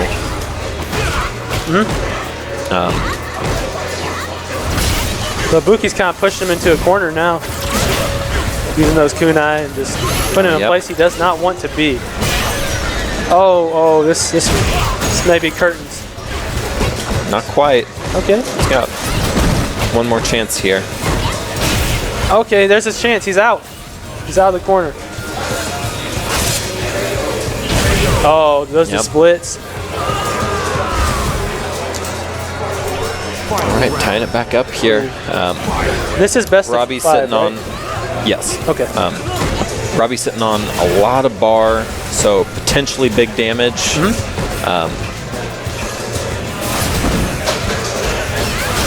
Oh man, the rush down. Ooh, going for the perfect here. Is he gonna? Oh yeah, Good, he's it's got possible. it. He's got she it. didn't stun. He's got it.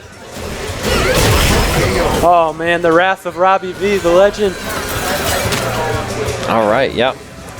Robbie tying it up 1-1 here. Nice. Yeah, that was a lot better. Kind of exactly what we talked about him not getting hit by the mix-ups quite as much and just putting pressure on constantly. It just hit 1-1.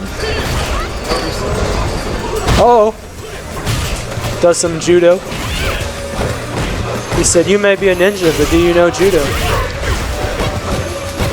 Okay, but now he's back in that corner.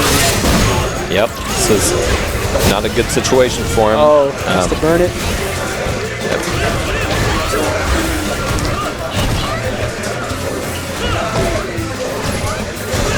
That's something Malcolm and I were talking about Robbie just before this was that he really likes to play kind of the traditional Street Fighter, which is like the footsies and all that kind of stuff. But when the opponent starts to play Street Fighter 5, which is going to be the dashing and the side-to-side mix-ups and all that kind of stuff, Robbie tends to kind of go on tilt a little bit. So it's really good to see him not only hanging in there, but he's played a lot of Street Fighter 5 himself here with some run mix-ups and that kind of stuff. Decent punish. I don't know how much a Ken would usually get off an opening like that, but I saw what you meant. There's that little explosion when she threw the kunai. Yeah. Oh, knee her in the face. It was a really nice walk under to get over the cross up, brother. Yeah. Coming in hot.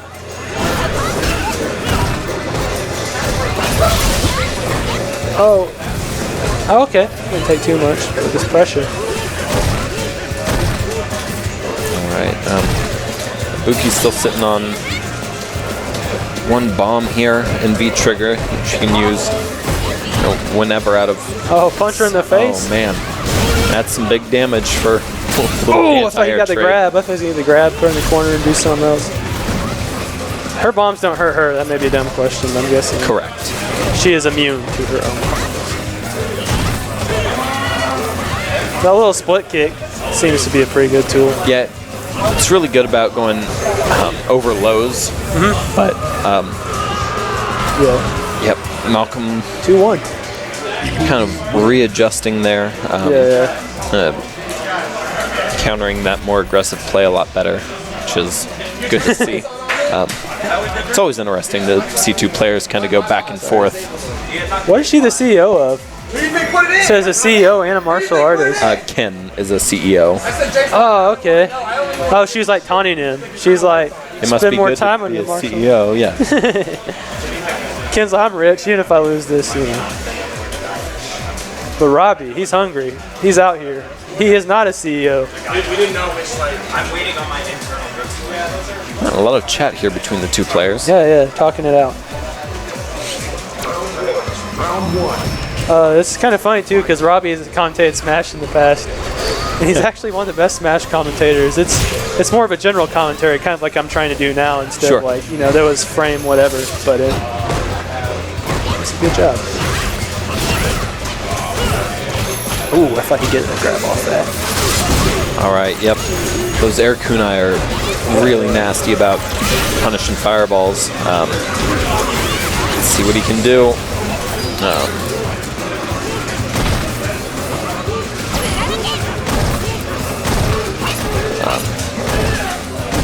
And the kunai are like easy to knock out of the air and stuff, and they don't trade with fireballs, but they're crazy fast. So sometimes they can go under fireballs and punish. I'm surprised he's not trying to use them a little bit more at that max screen range. But yeah, just some more.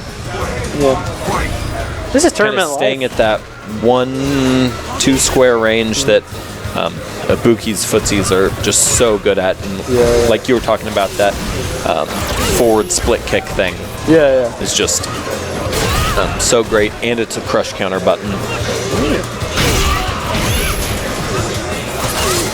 Oh, that was some Street Fighter 4 vortex there. Getting opened up. Oh, this could be curtains. All right. Come on, come on. There you go. Get off me.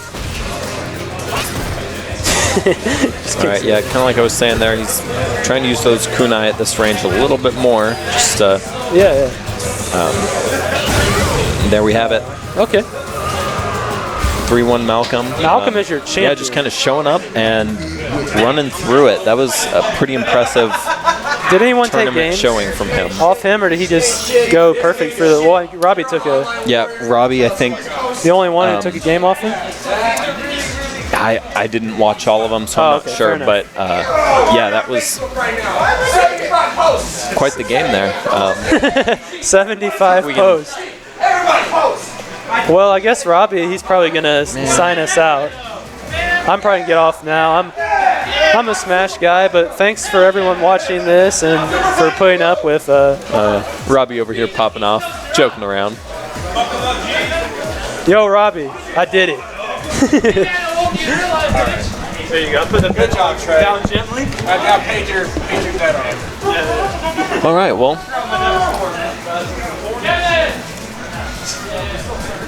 Pretty good set there.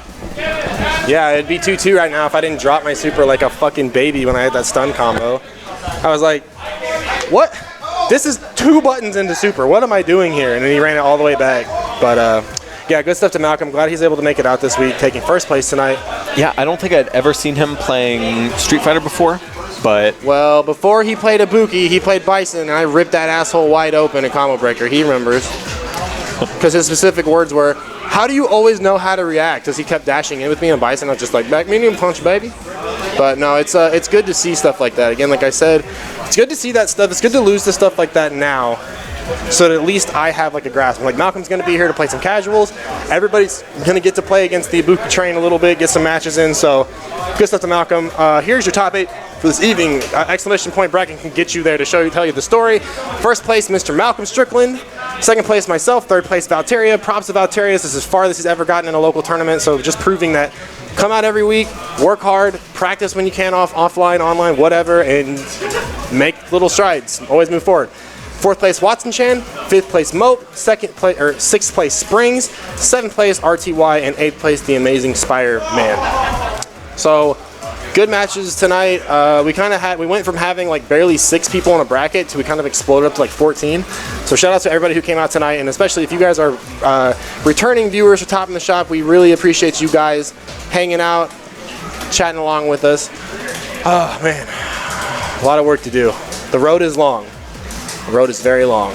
So special thanks to Josh hanging out on commentary. Valtteri was on commentary. Malcolm was on commentary. Watson, Ray Sean was on commentary for a little bit. So shout outs to all those guys. Again, it takes an awesome online community to make these things happen. So again, if you want to get involved in your fighting game community, check out Facebook/KCSRK. That's SRK like Shoryuken.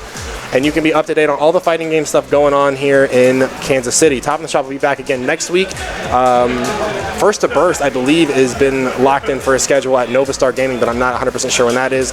Max Out is April 15th at the Cerner World Headquarters again, so we'll be going back out there. Yeah. Anything you got, Josh? No, I don't think so. Oh, thanks to Trey for hopping over here and doing his goddamn darnest to do some Street Fighter commentary. He lets me get on the mic. I commentate Smash sometimes. He mentioned that. And he was like, it's really awful. He actually said, Robbie is one of the best Smash commentators I have ever heard. That was, you can go back and watch that. When I commentate Smash, I go, this is my chance to act a goddamn fool on this headset. So I just make up all kinds of shit. That, you know, Watson's sitting there giving me like frame data and matchup breakdowns, and I'm like, yo, he just straight up pulled the sword out and just sliced that fucking balloon character, and he flew off the stage. Watson's like, oh yeah, nice down air to up B, forward smash, ooh, nice tech chase, and I'm like, wizard kick from downtown, baby, oh my god, you know, fuck that. So anyway, yeah, guys, DI or Die coming up April 1st or April 2nd. You can check out the Kansas City Smash Brothers group at KC Smash Bros. I think that's just what it's called on Facebook. So if you guys are into Smash, check that out again. We have PM and Melee here as well. Revelator tournaments wrapping up. We're going to run some more casuals, and again, we're going to be open until probably about 1 or 2 in the morning. So if you're in the area, come check us out. So thanks for watching, guys. I'm Robbie Vota. This is Mr. Josh Riles. And remember, the worst thing you can do when it comes to fighting games is never pick up a controller. We will see you guys next week. Hit that event button. That event button. Yeah, see you guys.